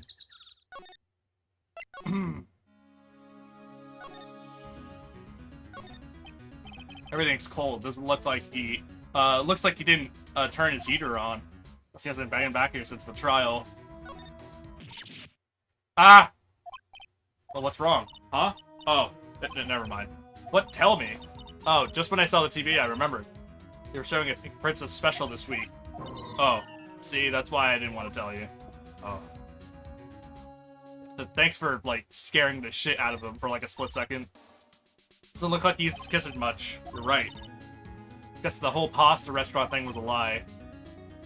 What, you thought he was telling the truth? Alright. Don't people usually put pictures of fish up on the wall to boast about them? Yeah? Well, yeah, I guess so. You mean pictures of the fish they caught, right? Right. But don't all the fish on the wall look really puny to you? Well, you know what they say. Should have seen the one that got away. Except the one that got away was from us with the caretaker. Alright.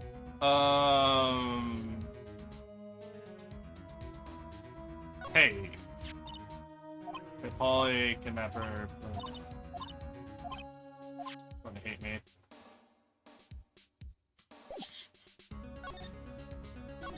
Beats me, man.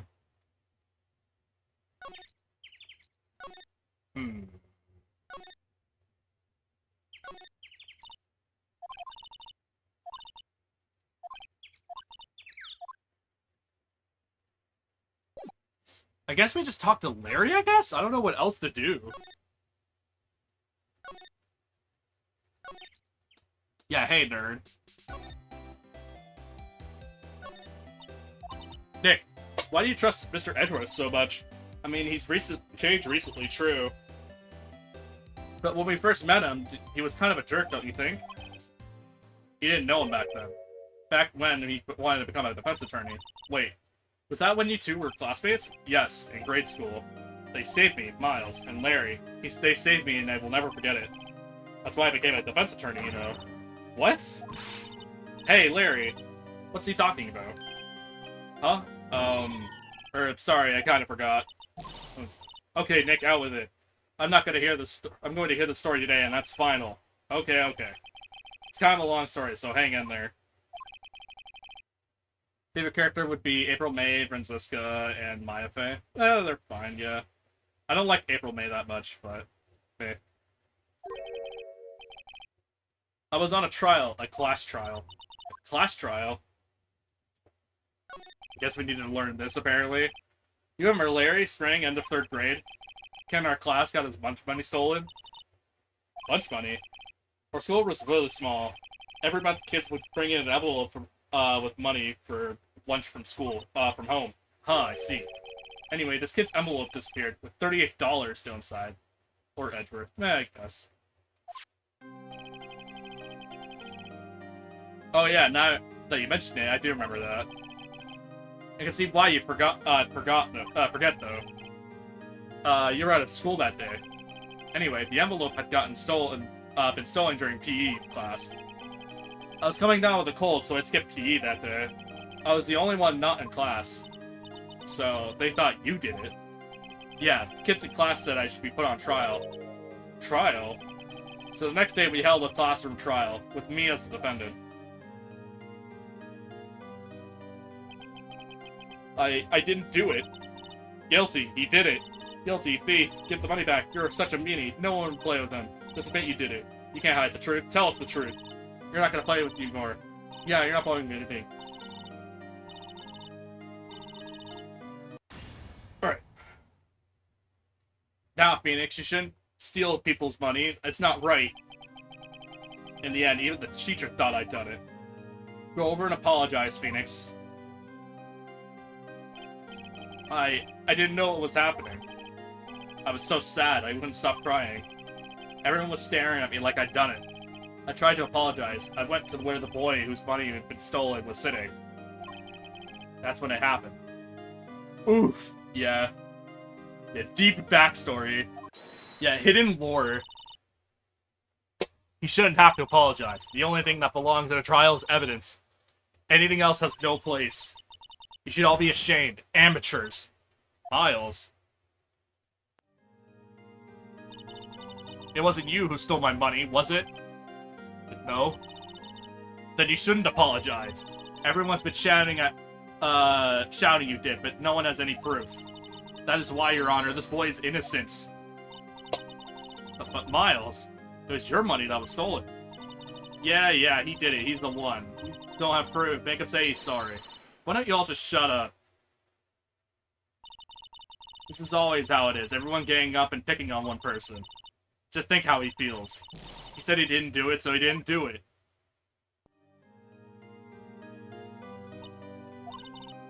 Very well. I'll replace the money myself. This class trial is over. That's how it happened. After that, the three of us were best of friends. Until the end of school. Wow, I had no idea. Yeah, I had no idea either. I mean, I forgot.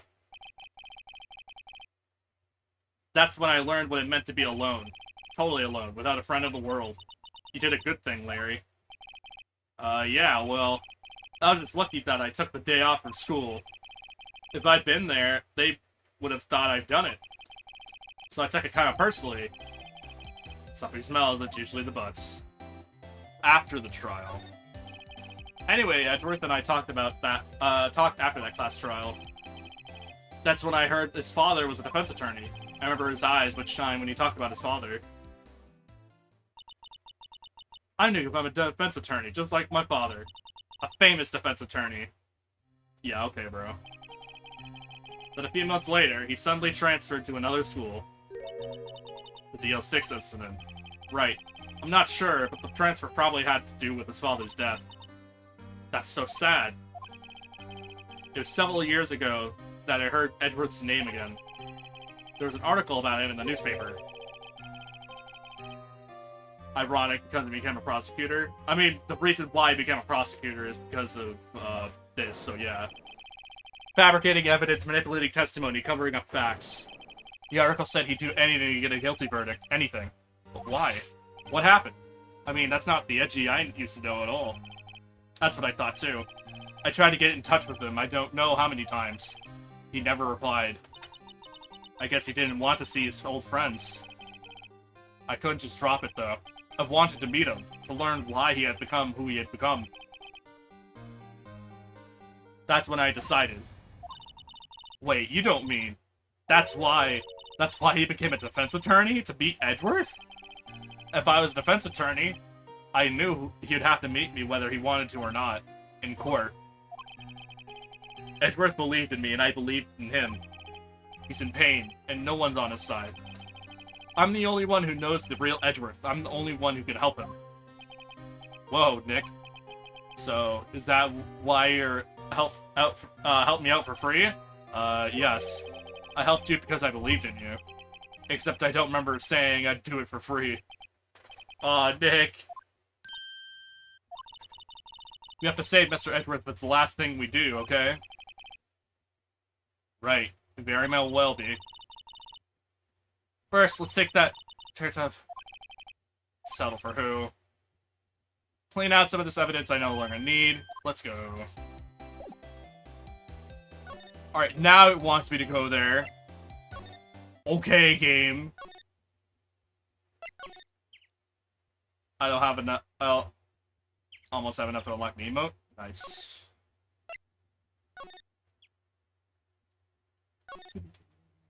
Caretaker check. There we go. Is there, like, anything in here I haven't checked? Nothing? Anything? Alright, I've checked everything in here. Let's just move somewhere else. I have 450. Yep.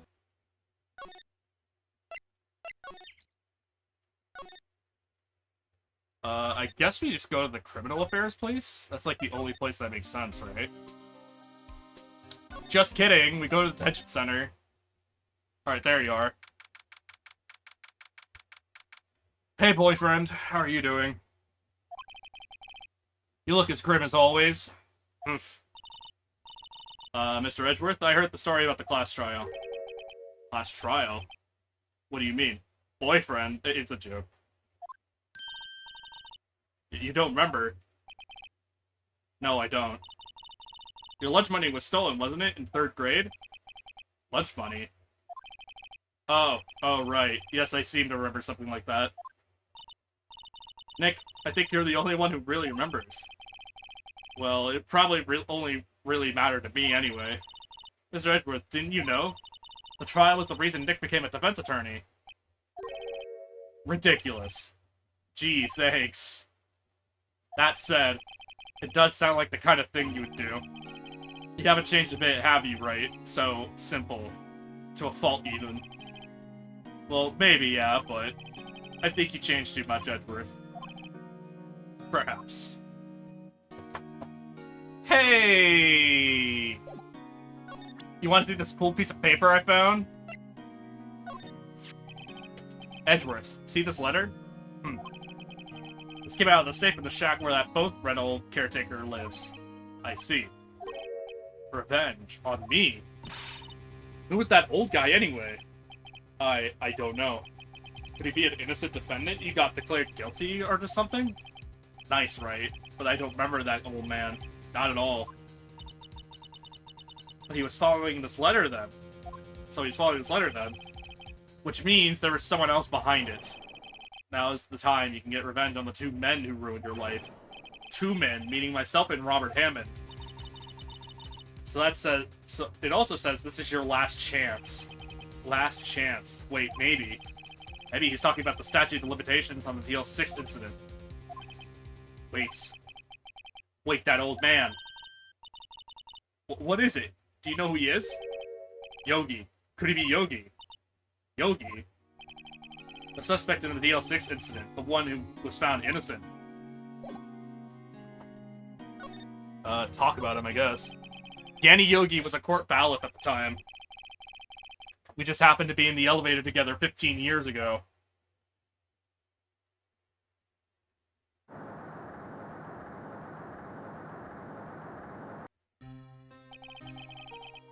The quake was incredibly strong.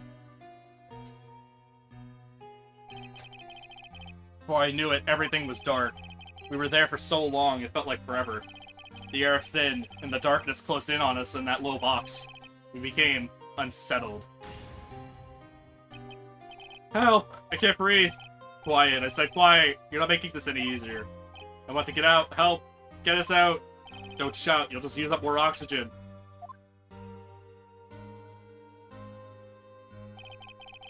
That's all I remember. When I came to, I was in a hospital bed staring up at the ceiling. In court, Yanni Yogi's mental condition was called into question. They claimed the oxygen deprivation and stress had caused temporary insanity. In the end, the claim passed the court, and yet Yogi was found innocent. Huh. But isn't that strange? This letter tells him to get revenge on Edgeworth. Why would he want to take revenge on you? Right.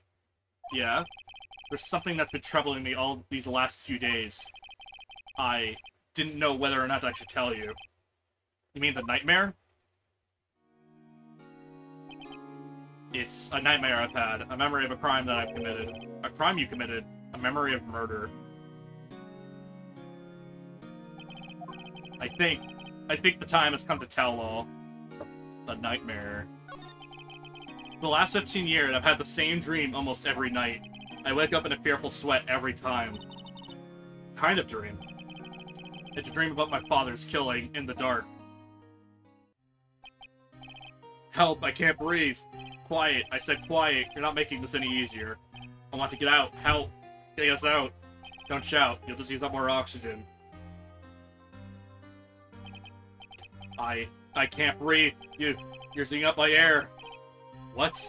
Stop breathing in my air. I'll stop you. Ah, what? What are you? Stop breathing in my air. No, father. He's attacking father.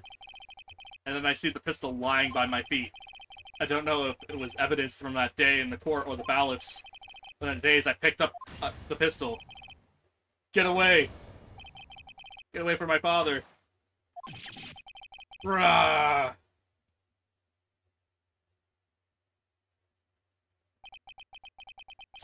And with that scream, I wake.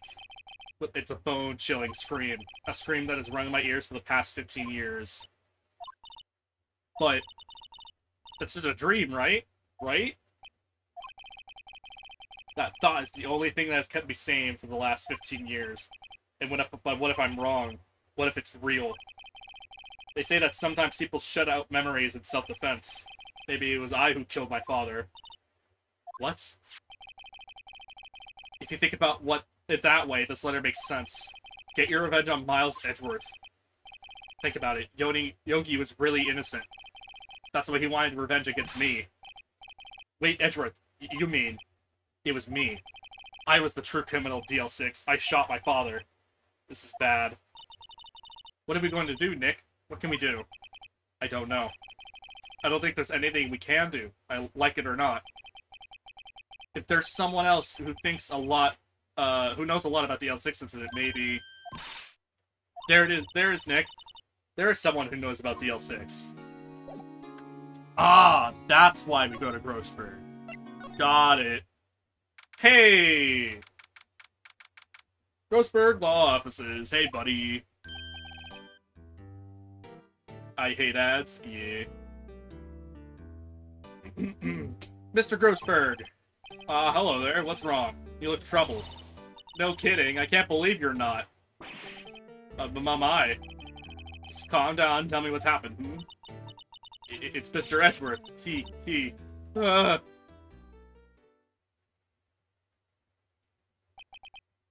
see. So Edgeworth dreamt he shot his own father. It's only a dream, only a dream. I wonder. What? If that's the cause, then why do you two look so troubled? Hmm?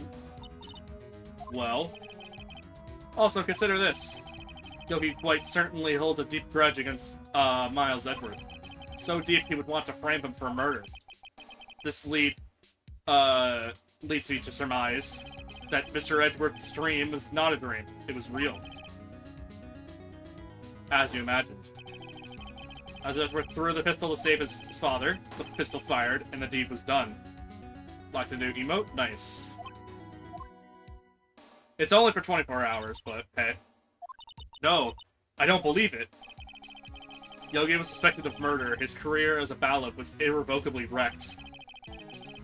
Thus, he sought revenge on Miles Edgeworth.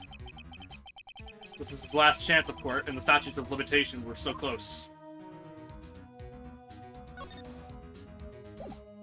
What if I present the fucking thing that just says that it's revenge on him? Oh, so is this the letter? It does seem that Yogi was following this letter, and then he killed Hammond. But why kill Robert Hammond? Hammond was a skilled defense attorney, but he defended clients not for their sake, but his own. His own sake? He never trusted his clients, that one. The only thing he trusted was his own ability. But he got his client found innocent. So why should it matter? Actually, my dear, it's quite different. He won that innocent verdict for no one but himself. Yogi was a free man, but socially he was ruined. Huh? You'll understand soon enough. Wait, what is it? This letter. I've seen this handwriting somewhere before, a long time ago. Whose handwriting was this? Do you have any idea who wrote this?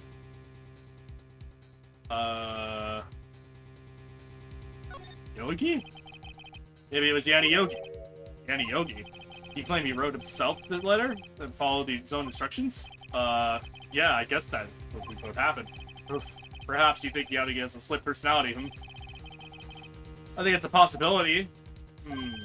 No, I think not. I do not know this Yogi in any case. There's no way I would recognize his handwriting. Oh, right. I ask you again. Okay. Points have been updated. Still says it's 520. I don't know how it works, so... If you refresh, it would probably be fixed. Yeah, I know it's Manfred. Could it be Manfred? Von Karma? Why would he have something to do with this? Well, I'm not sure.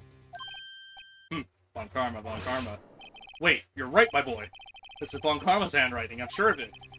I used to see it all the time in court receipt reports. What? But that means the one who told Mr. Yogi to kill was... Correct, Manfred Von Karma himself. What does that mean, then? Why would Von Karma want to frame Edgeworth?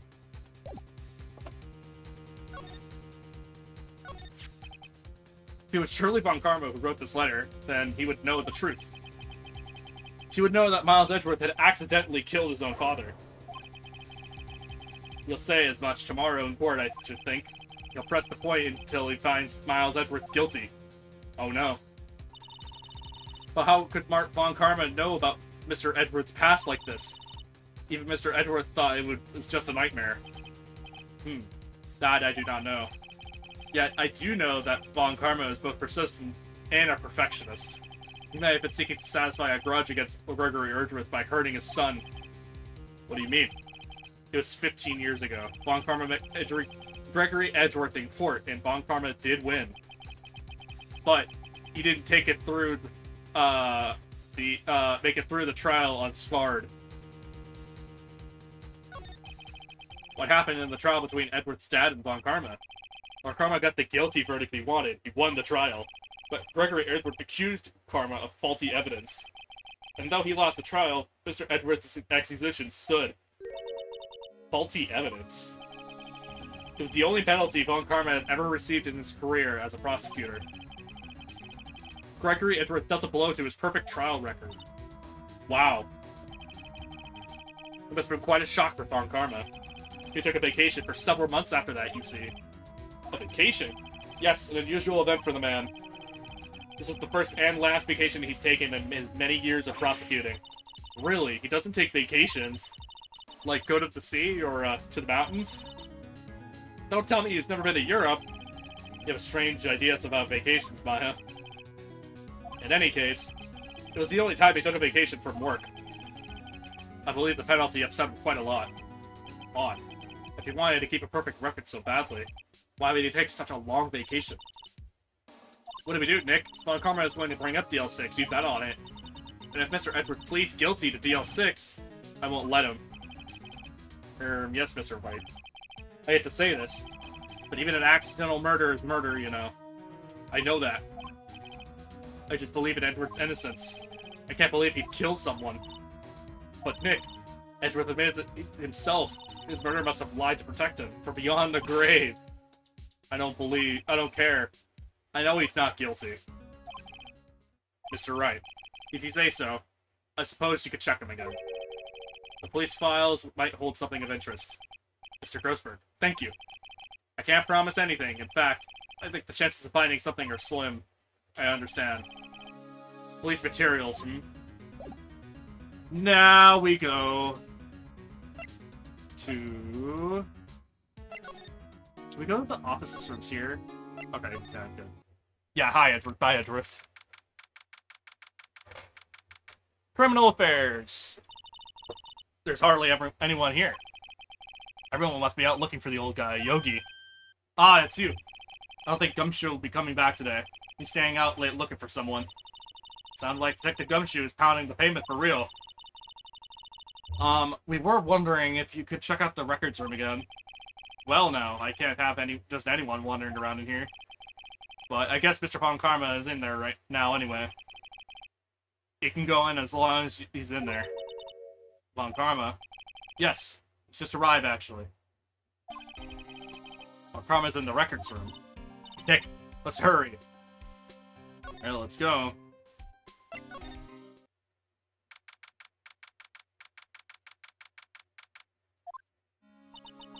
Dusty as always.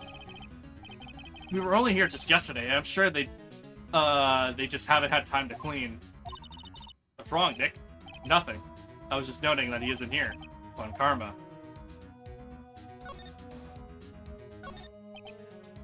Files inside this glass case. The case is so dusty, I can't see what's inside. I think it's locked. Must keep important files in here. It's open one. Huh? One of the draws here is open. Must have been looking at it recently. Label says, unsolved cases, evidence. Unsolved cases. Nick, the file 306, it's completely empty. Well, what? What are you doing in here? Ah! Von Karma. You. How'd you know my name? Huh? Have we met? What are you saying? We see each other every day, don't we? We're Miles Edgeworth's defense team. Defense team? I beg your pardon. You see, I rarely remember defense attorneys. They are like bugs to me, needless things to be crushed. See how this guy's with Edgeworth's mentor. Damn, bro. Hey, buddy. What's that, thing under your shoulder? Yeah, what's that, tomorrow's trial? Tomorrow will be the last day of this trial. It's been a while since I've had a defense attorney last this long. Still, he will lose in the end. Miles Edgeworth was made of his own guilt. Memory of a goldfish. It's 15 years ago, you mean? Quite the researcher. If you've done your homework so well, then certainly you must understand.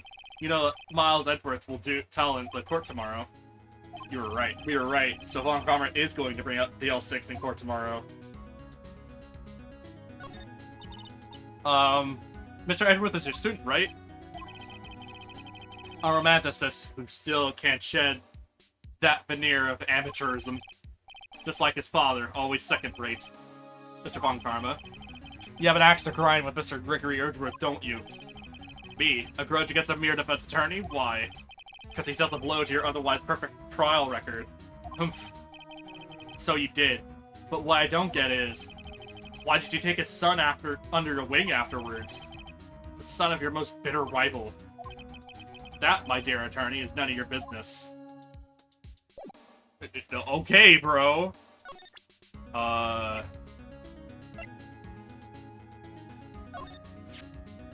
a look at this.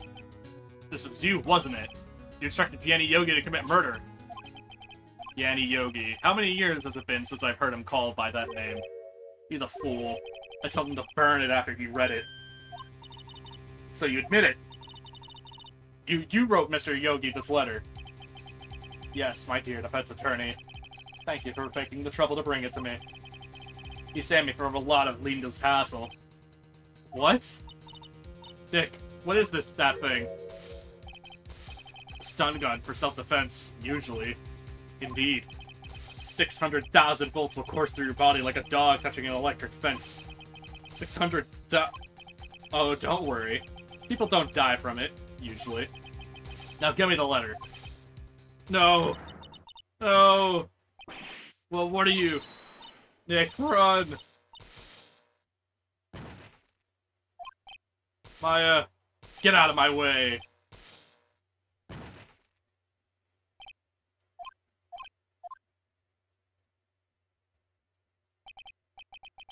He got us.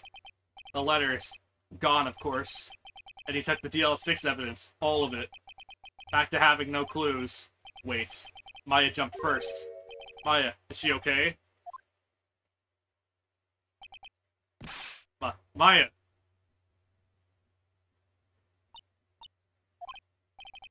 Open your eyes. Maya. The letter. Did you take it? Huh? Oh, yeah. Are you okay? I couldn't stop him. I jumped as fast as I could, but one shot of that thing knocked me out cold. I'm useless. I'm no good as a lawyer or a medium. I can't even call my sister. Not even now when we need her most. I wish I hadn't woke up at all. There has to be some way I can help her. I better do something about her self-confidence first. Maya, she's holding something. What is that? A bullet? DL6 evidence number 7, taken from the heart of Gregory Edgeworth. I remember. Von Karma was holding this when Maya jumped him. Now she has suicidal thoughts? No, I don't think so. Probably, just, like, self-confidence issues and that's it. Not, like, that extreme. I'll prove it to you, Maya. She needs a therapist? Yes, but she doesn't, apparently. She's completely fine. You're most definitely not useless. I'll prove it to you in court tomorrow. Alright. After this trial, we should be either moving on to a different game or just wrapping up stream, depending if it takes longer than like an hour or so. But I don't think it should be taking like an hour or something like that. I think it'd take like 30 minutes maybe. It's episode 28, 9:51 a.m. District Court, lobby number 2. This is it. Judgment Day. Today, things are going to get settled at last. A lot of things. Ah! What's the big deal? Sorry, Nick. I only touched your shoulder. Sorry. Sorry.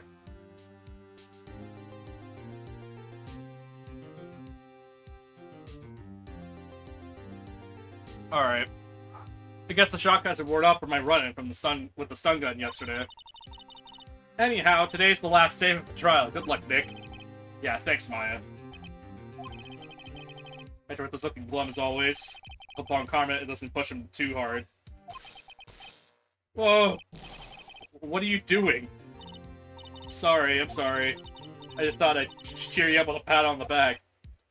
Maya, maybe you should go outside and discharge. Right, good idea. Try not to electrocute anyone on your way out. Wow, pal!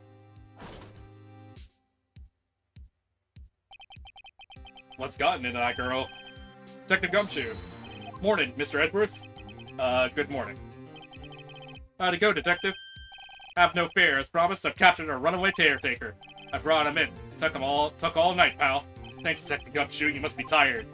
Actually, after that shock I got on the way in, I feel pretty good.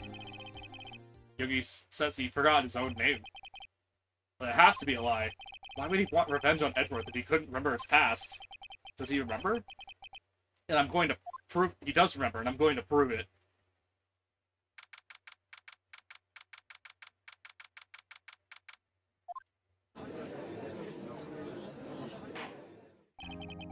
Court is now in session for the trial of Mrs. Miles Edgeworth. Defense is ready, Your Honor. The prosecution is ready. Right, very well. We have reached the final day of our proceedings in this trial. Give me a second. Egg stretch. Ugh. Arms. Ugh.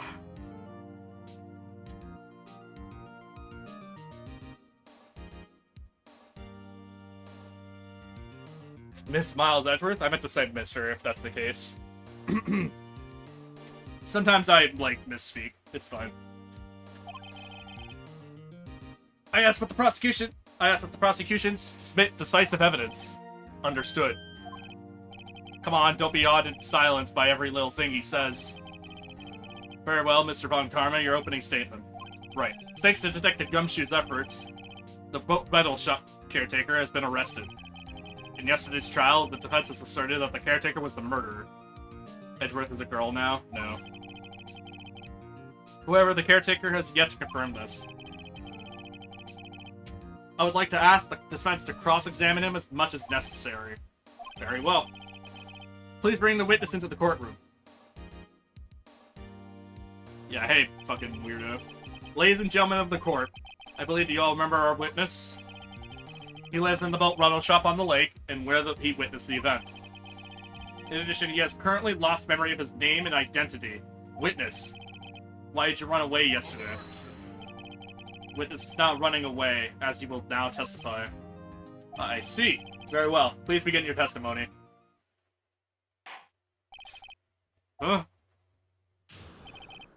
Why I left court. I'm really sorry about leaving yesterday like I did. But I wasn't running away or anything. I went to buy some food for Paul, you see? I figured I got nothing to do but with this incident anyhow. I mean, I need one of those motive things, right? I don't got one. So my testimony yesterday stands as is. That's just blatantly a lie. What the fuck? There's like 3 things I can point out that are just wrong. Begin the cross-examination, shall we? He has to know his name. Yanni Yogi. You're Yanni Yogi, and I'm gonna prove it. You had a fucking motivation. You had the letter. I'm really sorry. Do I actually have it on me or no? The letter thing. No, I don't. Fucking great. DL6 case?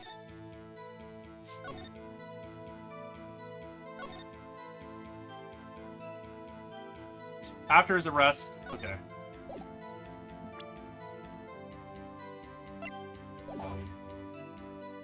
Right, leaving yesterday. I wasn't running away. I went to buy Polly some food for Polly. Okay, bro. Sure. I got nothing to do with this incident anyhow. Doubt. You've lost much of your memory. Is that correct? Yep, it seems like it. Then how could you know that you didn't have anything to do with this incident? Or maybe you're lying about having your memory, You know exactly who you are. The witness has testified quite clearly he has no memory of who he is. If you claim he's lying, then show the court proof. How am I supposed to prove that? What's going on in that old codger's head? That's impossible. Glad you come to your senses, right? Very well, witness. Please continue. I need one of those motive things, right? And I don't got one. How can you say you had no motive? I say you do. You had a grudge against Edgeworth and the victim, Robert Hammond. That's why you took revenge on them, right? Please don't make me repeat myself, Mr. Wright. The witness has no memory of anything beyond several years ago. You can't hold a grudge. It's impossible. Memory. Otherwise, I'm going to have to do the same thing over and over until the trial ends. When I say something, Mr. Wright. Yes, Your Honor. I've been saying the same thing now over and over. Been calling witnesses' memory of the past or lack thereof into question. But does this really have anything to do with the current case? Yes, actually. Of course, Your Honor. The witness has said he had nothing to do with the case and no motive. Both these statements are lies. Order. Mr. Wright, there's a serious problem with your claim. Or are you saying you know who the witness is? Of course, Your Honor. Ho-ho. Now, this is interesting. I'd like to know myself, so who is he? Don't play dumb, Von Karma. Mr. Wright, please tell us the witness's name. Yanni Yogi. His name is Yanni Yogi, former court bailiff. Yogi? That name sounds familiar. Oh! Yanni Yogi, from the DL6 incident. Figures the judge would have heard of it. It was such a famous case. And what does this mean? Your Honor, if this man is Mr. Yogi, then he has a clear motive.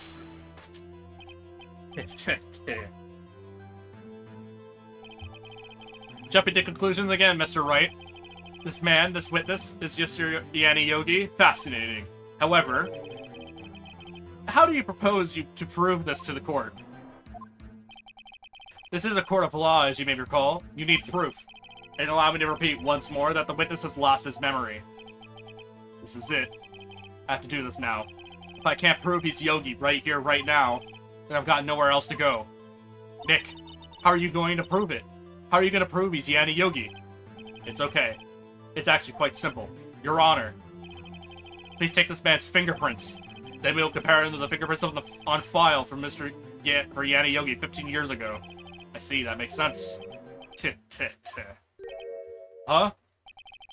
I'm so very, very sorry, Mr. Wright. Why? The witness has no fingerprints. What? What? No fingerprints? You see, before I worked as a caretaker, I worked at a chemical plant. Burned my fingers working up the stuff, yep. What? Yogi, you sneak. You burned your fingerprints off to hide your past. Well, if the witness has no fingerprints, I guess we will not be able to prove his identity. No! Well, what will you do, Mr. Wright? It seems the case has been decided, no? No! I know what happened. I know everything. I just can't prove it. But no, I can't let it end like this. I can't lose. There has to be another way. There is no one who can testify as to who this witness is. No one. Nick, what are you going to do? I didn't even consider he might have erased his fingerprints. What do I do? Well, Mr. Wright, perhaps you would like to cross-examine his parent for a little comic relief, hmm? Yeah, very funny. You're a sore winner, Von Karma. Wait a second. Cross-examine his parent? What is it, Nick? No, you're not going to. Your Honor. The defense would like to take Mr. Von Karma up on his proposal. Mr. Von Karma up? On my proposal? Exactly, Your Honor. He would like to cross-examine the witness's pet parrot. Order! Oh, well. What do you think, Mr. Von Karma? Need you even ask? This is a farce. I object. Wait a second. You were the one who suggested I examine the parrot, Mr. Von Karma. I have a right to do as you suggested. Well, if you're so desperate, then please be my guest. Of course, should you go through with this, and nothing comes of it, I hope you're ready for the consequences. Think this is crazy. Well, still want to go through with your little game? Fuck yes. Let the parrot take the stand. I'll cross-examine her, Your Honor. This is the most ridiculous thing I've ever heard. Von Karma's rigged every person's testimony, every piece of evidence, except the parrot. She's my last chance. At least, I think so. Balif, bring in the parrot.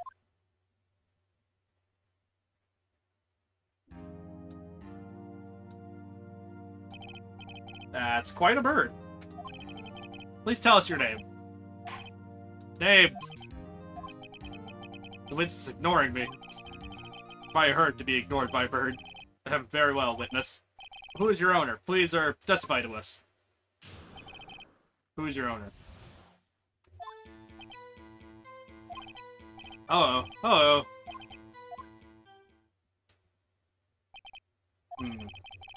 Well, certainly the most concise testimony we've had so far. Very well, begin your cross-examination. Right. What are you going to do, Nick? I don't know. What do we do, Maya? Who's your owner? I guess we just present themselves. Okay, never mind, Lamau. Okay. He points towards the judge. I guess we just, well, I guess we should try and get some information out of her. So, Yogi, is it Mr. Yogi? Okay. Press on the hello. Witness, you can't just say hello and expect us to get anywhere. I want you to testify. Maya, you can talk to her. Right. What do I say? What's your name? Get her to say her name. Polly, what's her name? Polly, Squawk. Mr. Wright, I think we've established this parrot is named Polly.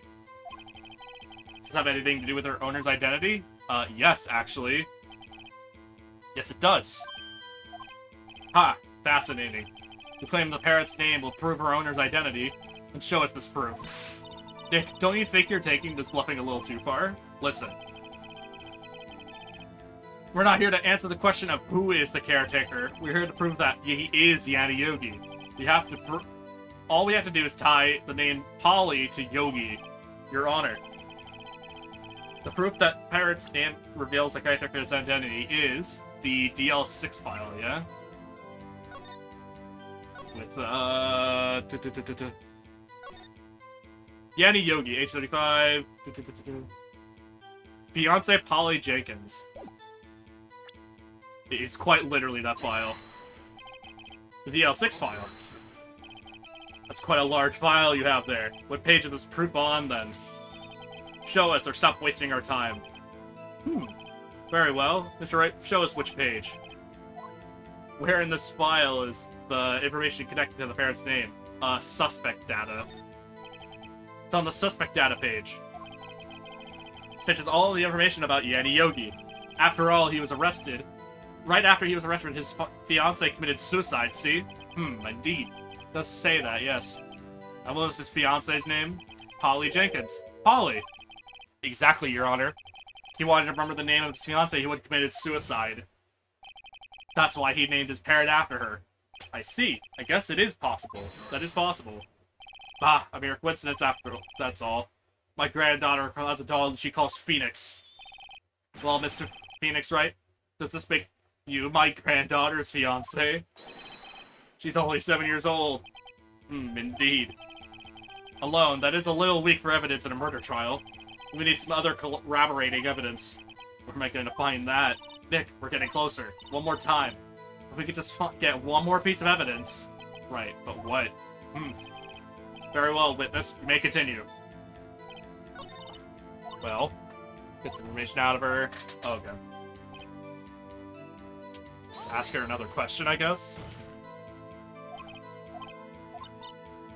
What do I say?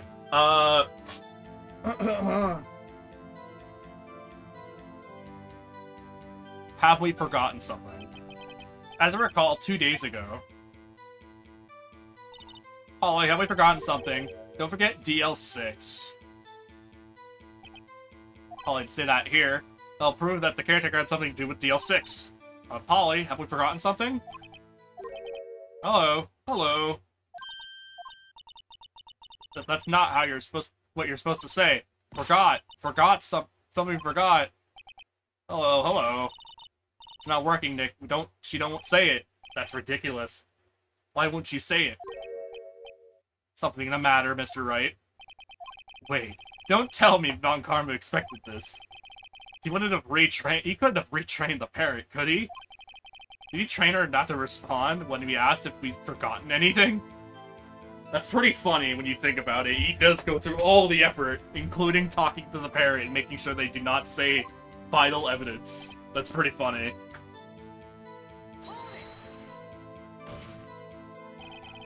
You're here to speak. Speaking to a parrot. Well, it's an information, however.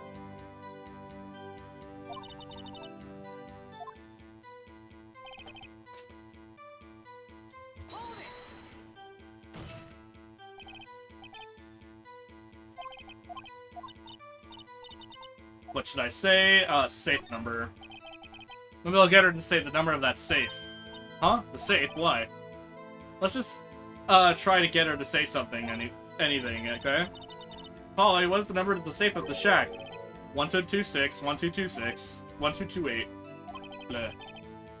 My, what a reckless parrot. Well, Mr. Wright, aren't you claiming that this number has something to do with the caretaker? Yes. Actually, it does. That's why I had her say it. Ridiculous. How can that number to a safe tell us who the caretaker is? Show us your proof. It's possible to link this number to the caretaker's true identity. The DL6 case. Yeah. Case summary. It happened on that day. DL6 case file. What is this obsession you have with that case? Mr. Wright. Where in this file is something related to the number? Case summary. It's in the case summary page. Case summary? Specifically the date on which the DL6 incident occurred. The date of the incident, December 28th. Why, that's today's date, 15 years ago. And the number on that safe is 1228. I see. He used the date of the DL6 incident as the number for his safe, Your Honor. That's how important that date was to him. I see. It certainly is an interesting coincidence. People often do set their favorite secret numbers to dates. Bah, that's not tangible proof. I set my ATM card's number to 001. 0001, because I'm number 1. Has nothing to do with a date. Nothing.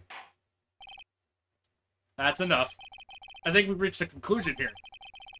This is a mere coincidence, that's all. True, that is a possibility. However, two coincidences at the same time seems more like a pattern to me. What are you saying? Summon the caretaker of the boat shop. Immediately. Witness. Tell us your name. Wait. This witness, he doesn't remember. No, it's okay. I've accomplished what I wanted to do. I'm done. Nick, he looks totally different. This is the real Yogi, I think, finally. He's been acting feeble to hide his true identity. Acting for 15 years. Well, let me ask you again.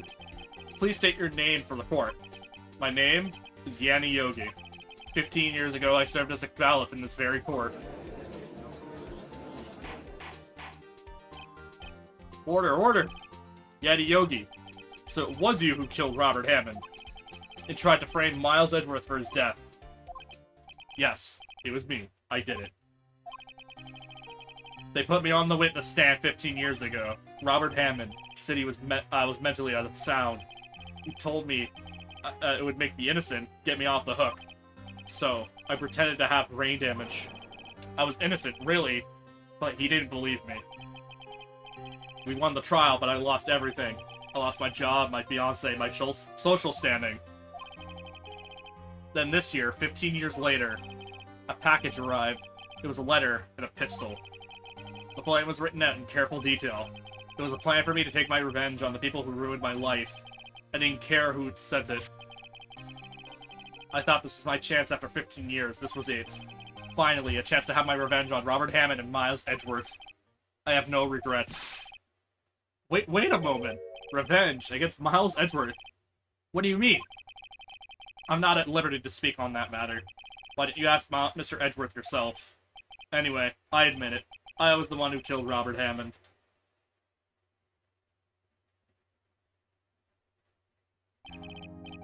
Mr. Von Karma, where's Mr. Yogi? Under arrest, Your Honor. I saw no room for error in his confession. Then defendant Miles Edgeworth is innocent, in this case at least. Very well. Will defendant please take the stand?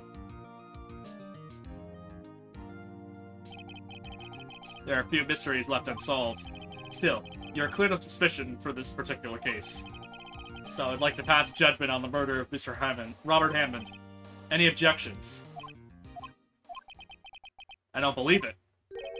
Why isn't Von Karma saying anything? Very well. This court finds the defendant, Mr. Miles Edgeworth, not guilty.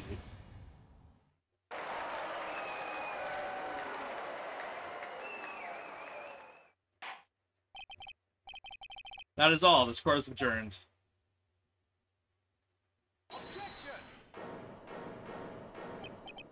Did someone say objection? It wasn't Von Karma. Wait, that means no. Edgeworth! Your Honor, object to your judgment. What do you mean? I'm not innocent at all. As we have heard, Yanni Yogi had killed Robert Hammond in revenge. But revenge for what? Nick, Edgeworth is trying to confess. He's trying to say he's guilty. He was going to tell them he was the murderer in the DL6 incident. He's going to tell them he killed his own dad. Uh-oh, what do I do? Objection. Judgment has already passed. Object to Edgeworth's outburst. Didn't something like this happen yesterday too? I believe a certain witness raised an objection after a guilty verdict has passed. That would be Larry. You must hear this new statement. You must hear Miles Edgeworth. He's right. We have a duty to hear Mr. Edgeworth out. Okay. Well, you dug your own grave. For 15 years, I've had a recurring dream. A nightmare. It's only a nightmare. That's what I told myself. But now I know it wasn't a dream. Yanni Yogi wasn't the killer. You mean, in the incident where your father died? From the distance of the shot, it wasn't suicide either. Everything was as clear as day. And the murderer, the criminal in the DL6 incident, it was me. Your Honor, I confess my guilt. I'm guilty of DL6, the statute of limitations of which ends today. The culprit is me. Order, order. This is certainly unexpected. The defendant, declared innocent, is confessing to a different crime. The crime for which the statute of limitations runs out today. I'm not really sure how I should deal with this. Bah. It's obvious. We hold a trial right here, right now. We tried this man for the crime of 15 years ago. I think I would like to take a 5-minute recess. During this time, I'll consider the appropriate course of action to take. Court is adjourns.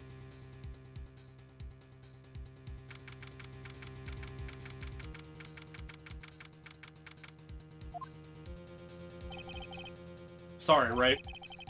I just wasted all of your effort. Mr. Edgeworth. I just don't believe it, sir. I mean you. Kill your dad. I don't want to believe myself, detective, but it's the truth. I deserve to be punished. Murder is murder, no matter what the circumstances. This is crazy. Just crazy. Nick? What are you doing? Huh? Oh. I was just reading through the court record once more. I'm getting my case ready. Your case? For what? Huh? Is it obvious? I'm gonna prove that Miles Edgeworth is innocent.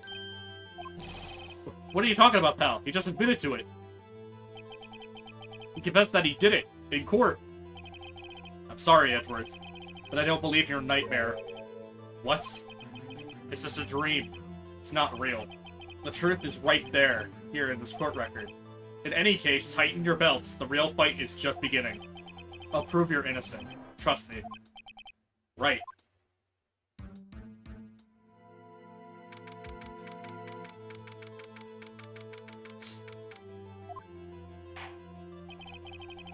Now then, I would like to resume our trial. Judge, Miles Edgeworth has admitted to his own guilt. He has confessed to his crime. He has confessed his crime. Let's begin by hearing his testimony. Then, though pointless, let the defense do their cross-examining. The statute of limitations on the DL6 incident runs out today. Though it's unconventional for me, I'd like to run this one by the book. I see. Does the defense have any objections? No, Your Honor. Von Karma, you knew this was going to happen from the very beginning, didn't you? Very well. Will Miles Edgeworth take the stand? Will the witness state his name and profession? Miles Edgeworth. I'm a prosecuting attorney. Mr. Edgeworth, 15 years ago, you mistakenly killed your father, Gregory Edgeworth. Is this correct? It is correct. Then testify to this about this matter to the court. When Edgeworth was telling me about his dream yesterday, I noticed something. One detail didn't quite fit. What will be the key? But only that will be the key, but only if I can get it to work. Please, please. Okay. That day, I had gone to the courtroom to absorb one of my father's trials. As we went to leave, an earthquake struck, trapping us in the elevator. My father and Mr. Yogi lost their composure and began to argue. Just then, something heavy fell at my feet. I picked it up and threw it at Mr. Yogi. I wanted them to stop fighting. At that moment, it was a single gunshot, and then a scream. It was a terrible scream. I remember this to this day. That's all.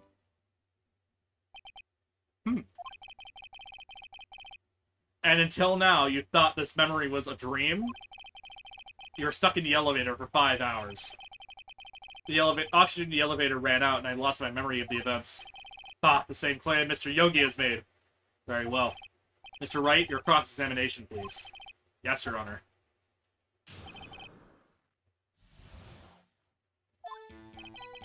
That day, I had gone to the courtroom to observe one of my father's trials. Makes sense. I went on leave, earthquake struck. Yep. Mr. Father and Yogi lost their composure and began to argue. I'm pretty sure what they're arguing about is irrelevant. Just then, something heavy fell at my feet. We can't confirm that it's true. I picked it up and threw it at Yogi. I wanted them to stop fighting. Makes sense. A moment later, there was a single gunshot and then a scream. It was a terrible scream. I remember it to this day. Okay. So it's definitely this. Press it just to see if there's anything related to that. Gun fired once. Yes. I think after I threw it, I lost consciousness. Since then, it's echoed in my head every day. That gunshot and that horrible scream. That scream.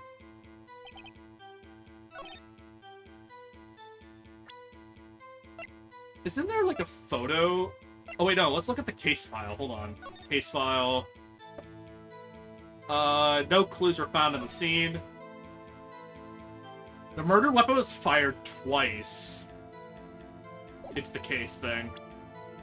They confirmed there's a single gunshot, even though there's a single, even though the weapon was fired twice. That's the case file. Are you sure you only heard one gunshot? Yes, I'm sure of that. I heard the shot and then the scream. Then everything faded. I was unconscious until the rescuers came. I see.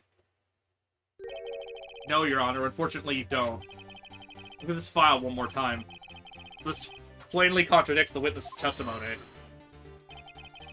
You do a dragging out that file, don't you? I won't accept this evidence unless you can tell us what page it's on. Which page contradicts Miles' testimony? The victim data?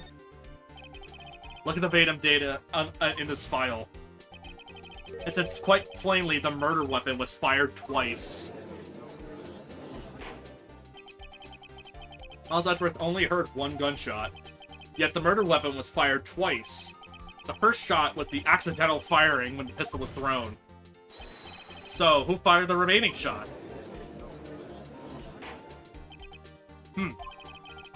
Was there perhaps another shooter who fired the second shot? Your Honor, I'm sure you're aware. This incident occurred 15 years ago. The evidence is dated. The pistol did fire twice. However, we do not know when that second shot was fired. It might have been fired the day before that incident. There's no proof that the second shot had anything to do with this incident. What? I see, I see. You do have a point, Mr. Wright. Mr. Wright. The murder weapon was fired twice, as we've heard. One of those shots was fired by a defendant, a boy at the time. Do we have any proof that the other shot fired had something to do with this case? Yes? Your Honor, I think I'll be able to show you proof. What? Impossible. Now, Mr. Von Karma, save your surprise for the after you've seen the evidence. Very well, Mr. Wright. Show us your proof. Do you have any evidence of the second firing of the pistol related? Isn't there a picture? Yeah, there's a picture. Yeah, how can there be a shot directly into his heart while also being there? They were on the ground, right? So it's definitely the picture. Look at this photograph. This is a photograph of the scene of the crime 15 years ago. I can see that the victim lying there is Gregory Edgeworth. This proves the murder weapon was fired twice at the scene at the time of the incident. This photo proves it. So let me get this straight. The photo proves 2 shots were fired. Where? Your Honor, please get a clue. Show the judge the contradiction in the photo. The bullet hole, Your Honor, right there. Right there. As should be obvious, the contradiction is here. I see a bullet hole in the door. Your Honor, Gregory Edgeworth was killed by a shot from the pistol. Yet there is also a bullet hole in the elevator door. We also know the murder weapon was fired twice. Thus, someone other than Edgeworth fired that second shot. Order! Mr. Wright, what are you driving at? It's simple, Your Honor. At the time of the incident, 2 shots were fired. One went through Gregory's Edward's heart. The other hit the elevator door. Remember that the defendant lost consciousness after the shot he fired rang out. In conclusion, we must agree that the second shot was fired by someone else. Mr. Wright. But who could that someone else be? The murderer, of course. I knew it should have stepped in before your wild fantasies got out of hand. Mr. Wright, look once more at the DL6 incident case file. Look closely. Try the case summary page. The case summary, that's on page 1. Look what's written there. Not a single clue was found on the scene. The pistol had indeed been fired 2 times, and the other bullet would have been discovered on the scene. He has a point. The second bullet has never been found. Why? Because the second bullet does not exist. The bullet that claimed Gregory Edwards' life was the one fired by his own son. That is the truth of this matter, the whole truth. It was undoubtedly something else that made the bullet hole in that door. Order. Mr. Wright has proven one thing to us quite clearly, that the murder weapon was fired twice at the time of the incident. However, as Mr. Von Karma has said, the second bullet fired was not found.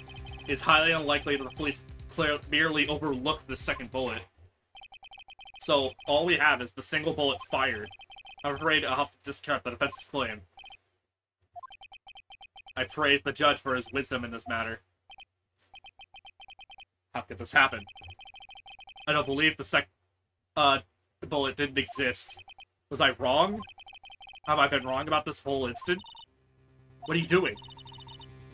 Why aren't you raising any objection? Sorry, Maya. What? It looks like I was wrong. Nick! If the second bullet wasn't there, then all my conjectures were for nothing. No. You said you'd do it, Nick. You said you'd get Edgeworth declared innocent. I'm sorry. It's just when I saw the photograph, I thought that 2 shots had been fired. I was so certain of it. I thought I'd won. I thought there was another person, someone else who fired the killing shot, but now I was wrong to think it could be that simple. This case has stood itself for 15 years. Nick. Well, it seems we have finally cleared up this incident. Only 1 bullet was found on the scene of the crime. The shot that was fired by Miles Edgeworth. Precisely. I would like to ask one thing of Miles Edgeworth before passing my verdict. Have you been paying attention to the trial so far? Yes, Your Honor. Have you had any objections? No. No, I do not. So you killed your father, though that was not your intention? Yes, I did. Oh no. He's accepted the guilt. Very well. Statute of limitations on the murder of Gregory Edgeworth runs out today. Therefore, I must pronounce the verdict on the defendant today, right here. Right now. Indeed. Does anyone raise any objections? I've been here before. It's like my first day in court. There's so many things I know I should be saying, but my mind's gone blank. I can't find the words. Mr. Wright, I have an objection. Your Honor, I object.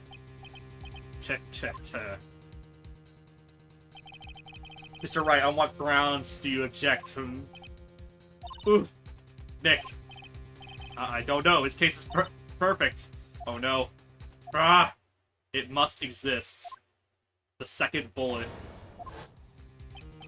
What? What did you just say? Nothing. The second bullet must exist. But where? Someone took it. It seems waiting is not going to produce us any answers, Mr. Wright. Wait, Your Honor.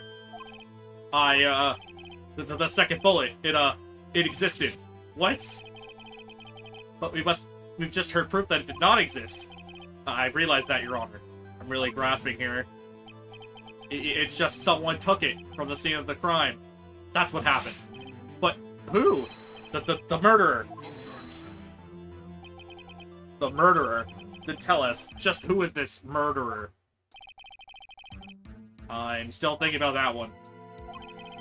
So the criminal took the second bullet, and why? Huh?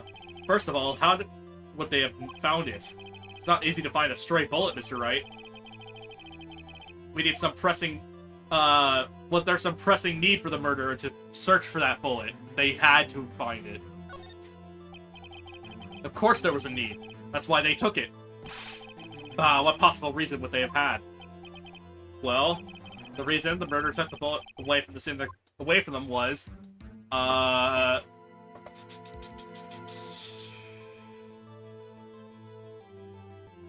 They were cautious?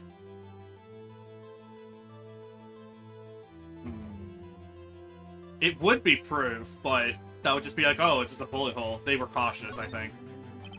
Well, the murderer was very cautious sort, you see. That's why the murderer had to be, had to search for that bullet. If that was the case, then they should have taken the bullet from inside Gregory as well. Oh, right. So why would they only take one of the 2 shots fired? Oh, right. Mr. Edgeworth, have you really thought this through? Yeah. Sorry, bro. They had to find it.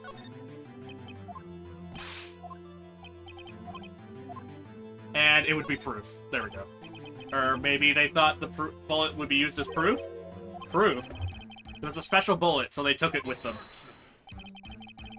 If that was the case, they would have taken the bullet from inside Gregory as well. Huh? Why would they take one of the 2 shots fired? Oh, right. Never mind, okay. They didn't need it, okay? Why would the murderer have spent time to look for that stray bullet? Haven't got a clue. What's wrong? The murderer had no reason to take that bullet. You don't want to admit, but it's true. Had to take it. Had to take it. The murderer? What does that mean? You're thinking too normal. Think crazy. Don't think why the bullet was taken. Think why the bullet had to be taken. Mr. Wright. Yes, Your Honor. I have no idea what I'm doing. Well, the murderer had no intention of taking the bullet from the scene. But, the murderer had to take the bullet.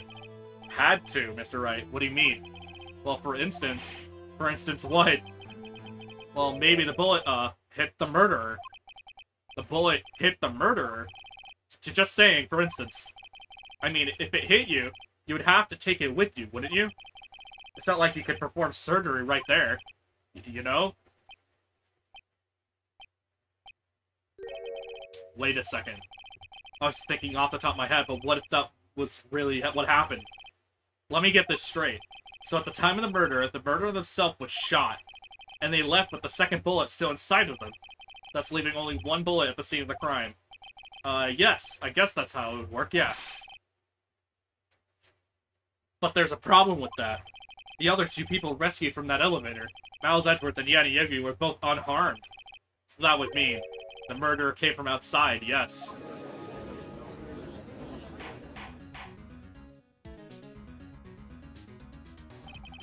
The 2 men fight inside the elevator. Trying to stop them, the boy picks up the pistol at his feet and throws it. The pistol discharges, and the bullet goes through the elevator door and hits the murderer outside. The boy loses consciousness. Then the murderer opens the elevator door and sees the men inside.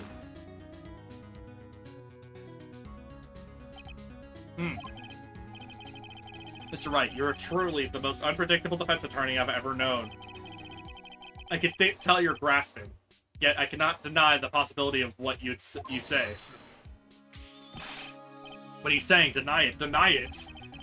No one involved in the incident was wounded. There was no murderer. No one was wounded at the time of the incident. He's right. I can't think of anyone. Hey, Nick. Huh? I just thought of something. Really crazy. Crazy? Remember what Grossberg said yesterday? Gregory Edwards threw the blow to his perfect trial record. Wow. It must have been quite a shock for Von Karma.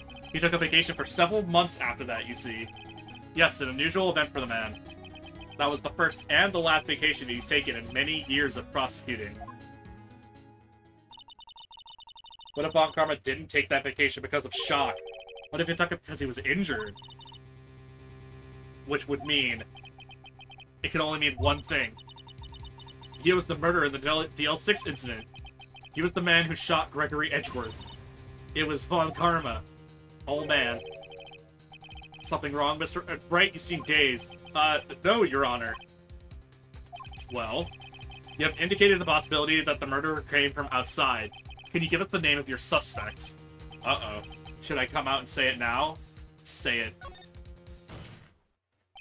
Your Honor, there is a suspect. One lone suspect. It's absolutely interesting news. Very well, Mr. Wright. Who is your suspect? My hands are shaking. The what? Von Karma. Von Karma?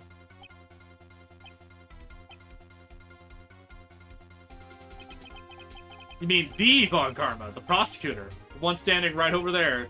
Bah! You don't object. I see no need. Why honor this ridiculous outburst with my objection? Because you took a vacation several months starting the day after the incident, yet you pride yourself on a perfect record. Why would you take such a long vacation without any reason? So you're claiming I took a vacation to heal my injury from the incident. Fascinating. Prove it. I would have needed surgery, no. Where would I go under the knife at, Mr. Wright? I bring the doctor that operated on me. Have him testify. Ugh. Nick. Let's find out who this doctor is. If no use. Edgeworth? I know Von Karma, perhaps too well. He's perfect. He wouldn't leave clues. He probably didn't undergo surgery. That would leave a doctor as a witness. Ugh. Nobody's that perfect. So what, Nick? Did Von Karma pull the bullet out by himself? That's insane. No, he couldn't have. You can't just pull bullets out of yourself. Wait. Does that mean the bullet has to be somewhere, but where? Well, Mr. Wright. Can you produce evidence that proves I was shot? It is possible. Alright, Von Karma, I'll prove it. And I'll even use evidence. I know you like, I know how you like it so much. What? The evidence that proves Mr. Von Karma was shot is the metal detector. Mr. Von Karma is perfect. He wouldn't risk injury in leaving an evidence trail. But then I ask, where is that bullet now? I think it is unlikely that Von Karma performed surgery on himself. You don't mean... I do. There is the possibility that the bullet is still inside Von Karma. Is that even possible for all these years? Well, there's one way to find out. We could use this metal detector. Well, Von Karma, I'm going to run this over you and see what we find. I refuse. You refuse? But refusing this means you acknowledge that the bullet is still inside you. Order. Your Honor, the defense requests that we be allowed to use the metal detector. Judge, I call for a suspension of this trial. This is a division of privacy. The statute of limitations runs out on this case today. It is you who said that we have to end it right here, right now. Enough. I permit the use of the metal detector. Mr. Von Karma, you will submit yourself to testing. Nick, what does this mean? I don't know, but we have to give it a shot.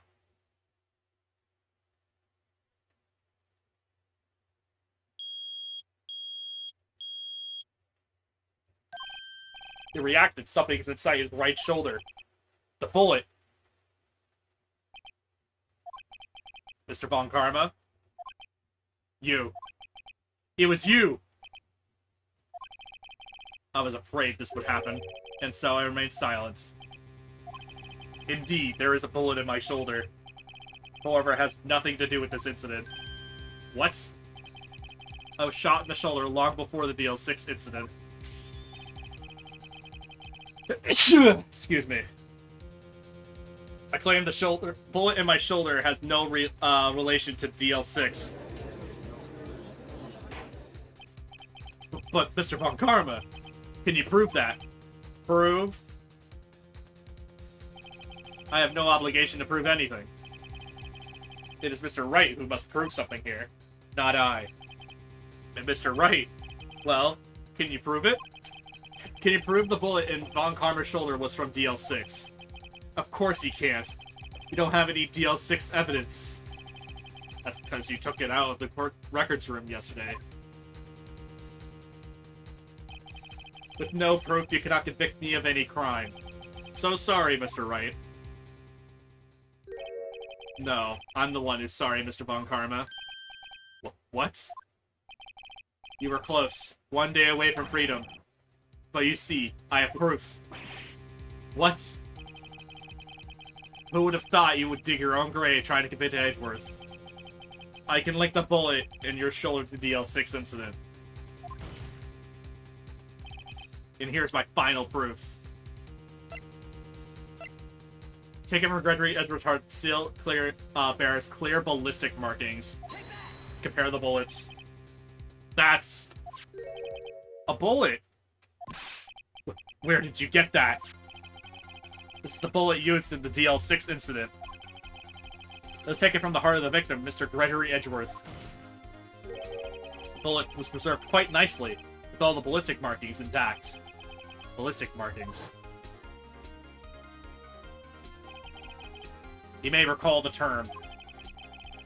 It came up in the first trial 2 days ago. Ballistic markings are the fingerprints of a weapon. All bullets fired from the gun are marked with the weapon's unique pattern. By examining the markings, you can tell which weapon fired the bullet. It's quite accurate. We have 2 bullets in our possession. 1 bullet removed from the Gregory Edgeworth's heart. And the other, Mr. Von Karma, is the bullet buried in your shoulder. We can analyze both bullets. Then, if the markings matched, you would know that both bullets had been fired from the same gun. The very same pistol. In other words, the murder weapon that killed Gregory Edgeworth. Mr. Von Karma, you will let us remove the bullet from your shoulder. Then we'll compare the ballistic markings to those on this bullet and solve this case once and for all. Well, Mr. Von Karma,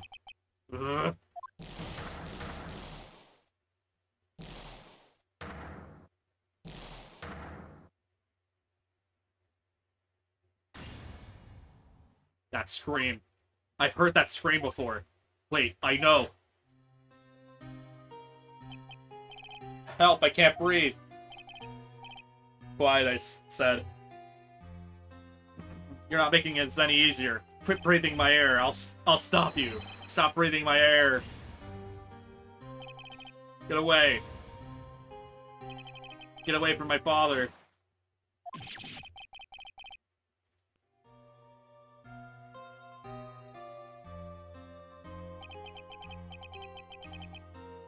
That's the scream I heard in the elevator 15 years ago.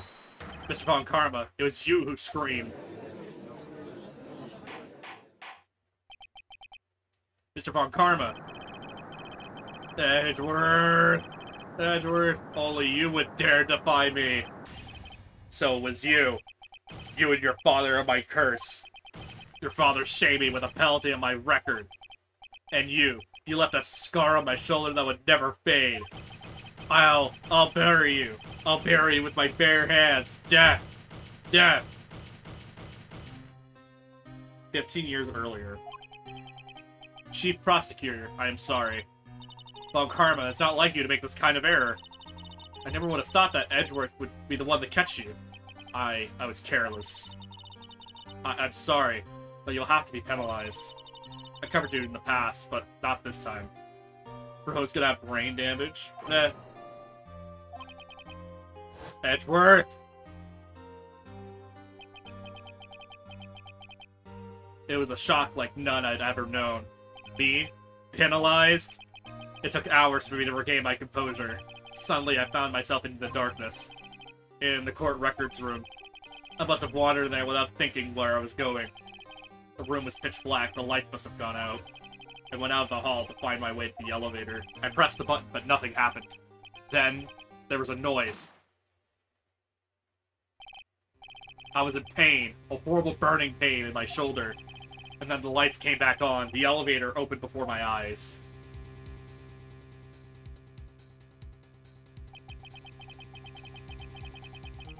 I saw 3 people inside, all lying unconscious from oxygen deprivation. Much to my surprise, a pistol lay at my feet. I knew then it was my destiny.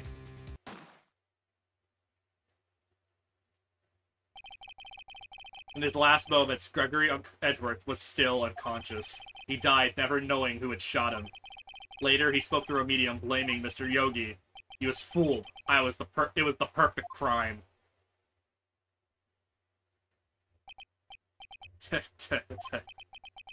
Who would have thought another man would have come to open that elevator door? Judge? What? What are you doing? Do your job. Bring an end to this miserable charade. Now, end it. Very well.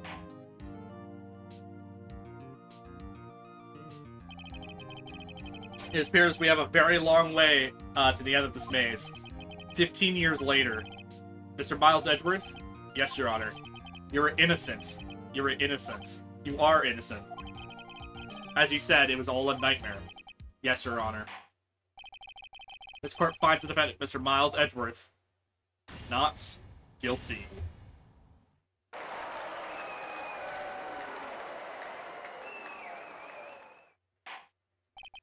That is all. This court is adjourned.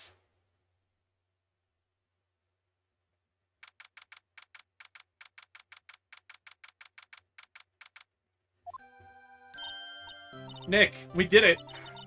Did you see his face? Von Karma looked even paler than usual. He's pretending to be all cool, but inside you crushed him, Nick. Crushed! I gotta say, I'm impressed. Heh, it was pretty close, though. I was sure we'd had it. I know, I was on the verge of tears the whole time, myself. But now, it's all just a good memory. So it's finally over, Edgeworth. Right. Yeah? I'm not sure how to say this.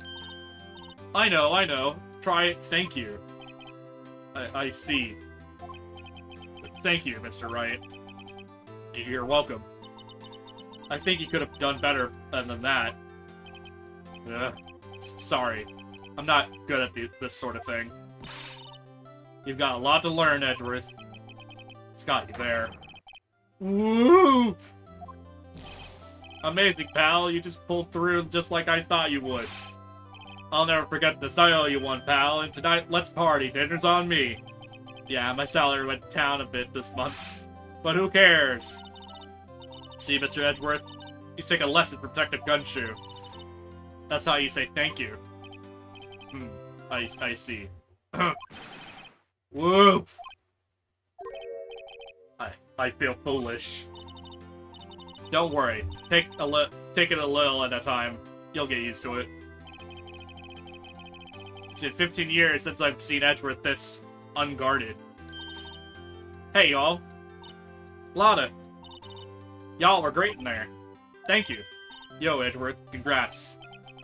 Thank y'all very much. I knew you were innocent from the start, of course. Just look at you. You wouldn't stick your hand in the cookie jar, even if no one was there. You were the witness on the first day of the trial, weren't you? Yeah, well, let bygones be bygones, huh? Speaking of which, what are you doing now, Lotta? Who, me? I went back to college. I kept trying to be a private photographer really quick. Really? That's too bad. I thought you were in university, but okay. Huh? Isn't that the hot dog guy from the park? Huh? It's over, Nick. My life is over. Why the sad face, Larry? What happened now? Oh, Nick. I'm not long for this world. You don't look sick. It's Keonce. She's gonna live in Paris. Paris, Nick. She's leaving me behind. Should have seen that coming. Yo, Edgy. There you are. Yes, here I am. Congrats, Edgy. Here, a little gift from me in celebration. Celebration? That's unusual for you. Harry Butts. You came here tonight, too. My treat, pal. Sure, man. Thanks. Looking forward to it. Yo, Nick. That's the suit that questioned me. When he says treat, that's not police talk for prison food, right? Yeah, Harry Butts, yeah.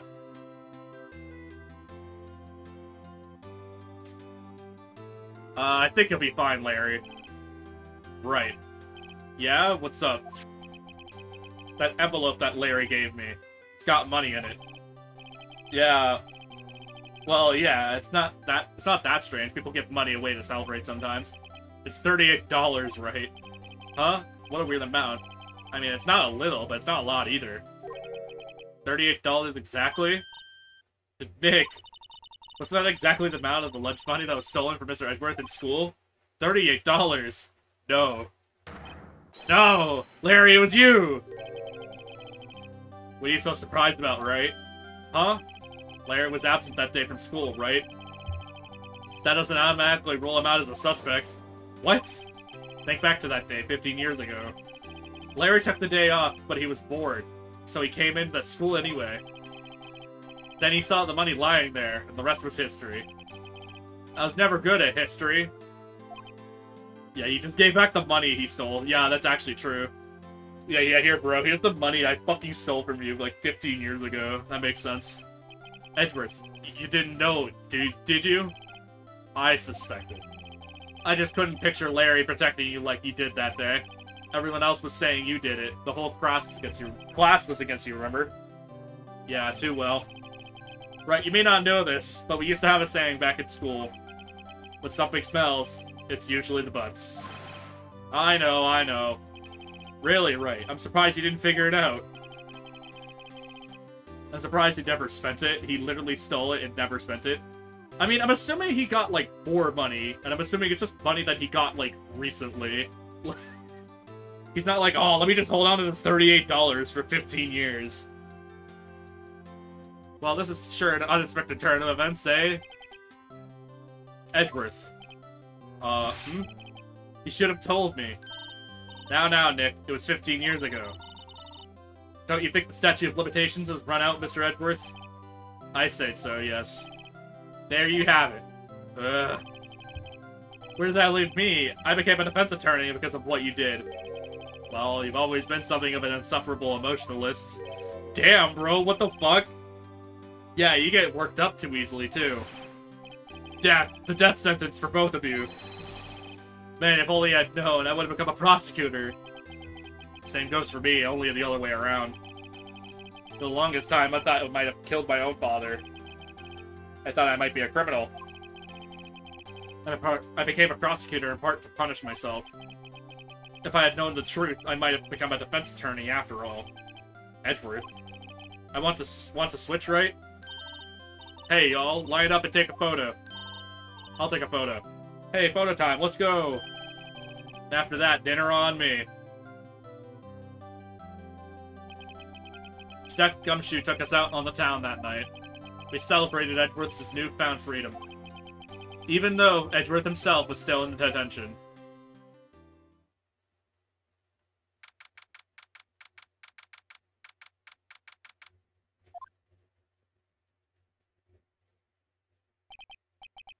Whoa, I went a little overboard yesterday.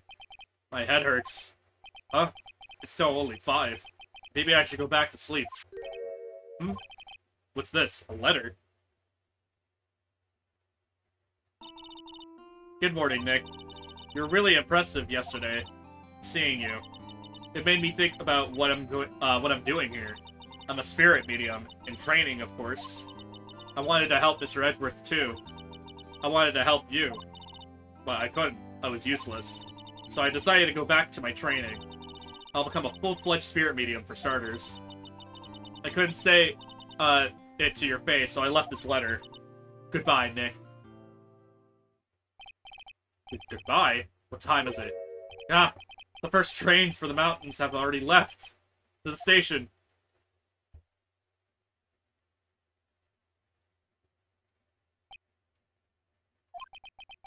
Guessing too late. Hey! Nick! Maya! So, you're leaving? Yeah. It's hard being a spirit medium who can't talk to spirits. And I think you'll do fine without me, Nick. Be good, okay?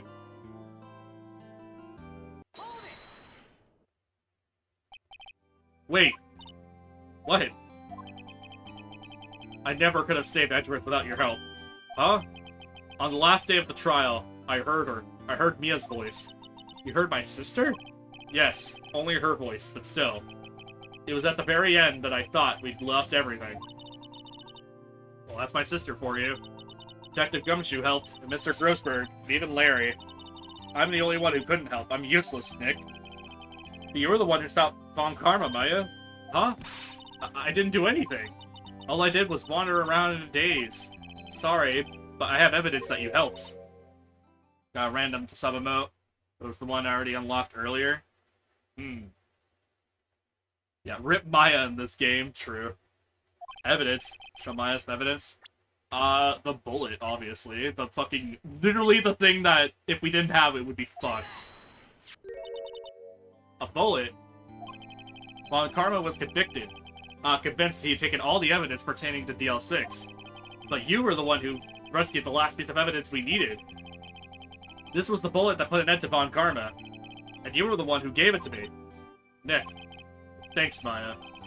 I couldn't have done it without you. I'll be back soon. Huh? I'm going to complete my training and come back. Okay, I'll be waiting. Of course you will. You won't run that office by yourself. You're hopeless. I don't know about that. It's a weird-ass fucking train noise. So, this is it. See you soon, Maya.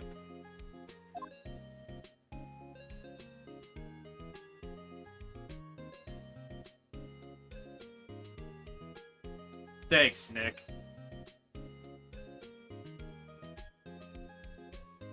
Yeah, goodbye, Maya. She dies for a case.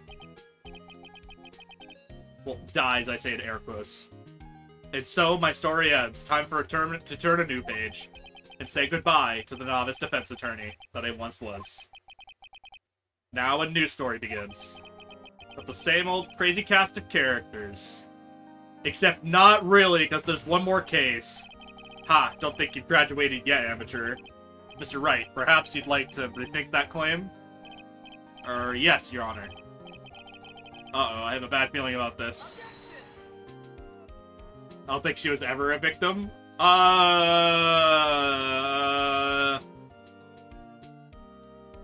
Victim, no, I don't think so.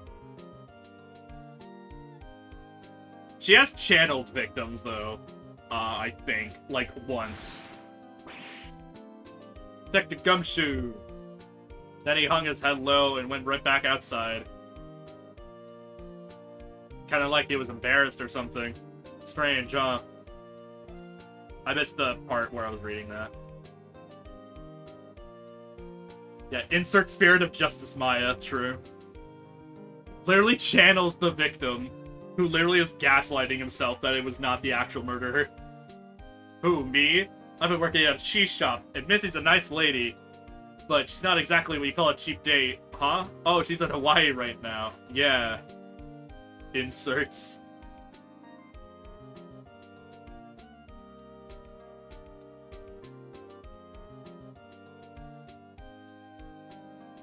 Who, right? Yeah, I remember him. I hear he's been busy lately. You know, not to ring my own bell, but I sort of taught him everything he knows. I'm sure he's grateful. Yeah, sure, buddy. Fucking Weevil sounding ass. Fucking... Ow! Objection! Fucking Weevil Underwood sounding ass.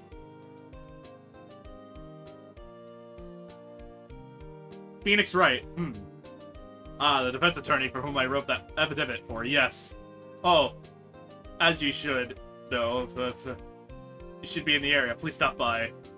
Yeah, the best character in that second case. Literally the best one.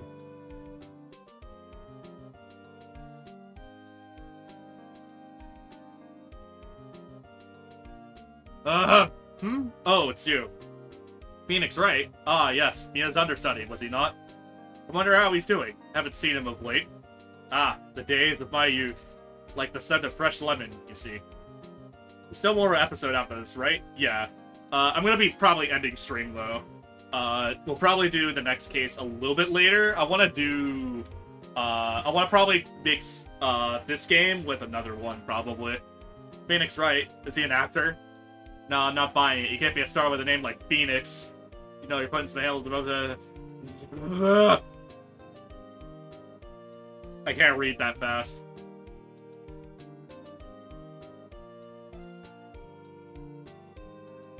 Especially since I've been yapping for the last fucking 4 hours. It is pretty long, so it makes sense, yeah. Keeping my face out of the public eye until the show's over. Been going for almost 4 hours? Yep, almost. By the end of the credits, it should be 4 hours, or roughly, so. I was unsure how long this case was gonna take, but regardless, I was either gonna... If it was, like, around, like, 3:30, I probably would have played something for a little bit, but... Since it's literally almost 4 hours, I'm probably not. I thought it was gonna be a little bit shorter. Like, I did the first part of the trial, and that's it, so... I did not expect this case to be that fucking long. I know it was long, but not this long. I do know the next case is gonna be even fucking longer, if not just as long, so... Oh yeah, Cody Hackins, a character we'll never see ever again. It would be, like, a pretty interesting, like, throwback character. It's like, oh, hey, this random guy named Cody or whatever. But I very much doubt they would do that for some, though. Because I think it would be, like, what? He's, like, second grade, so... I mean, he would be, like, a young adult, I guess, so... I don't know. It would be weird, but it would be interesting, I guess.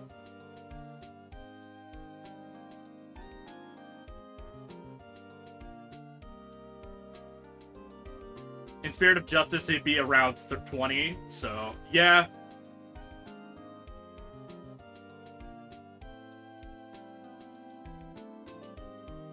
Yeah, and that's our photo. So, if, say... Next game takes place a year later. Yeah. He'd be 21. Yeah. A brand new episode has been added. Yeah, but we're not doing that, though. At least not now. Alright. Overwrite. We'll also do this in case I fucking accidentally save over it. But yeah. I'm going to be ending stream here, though.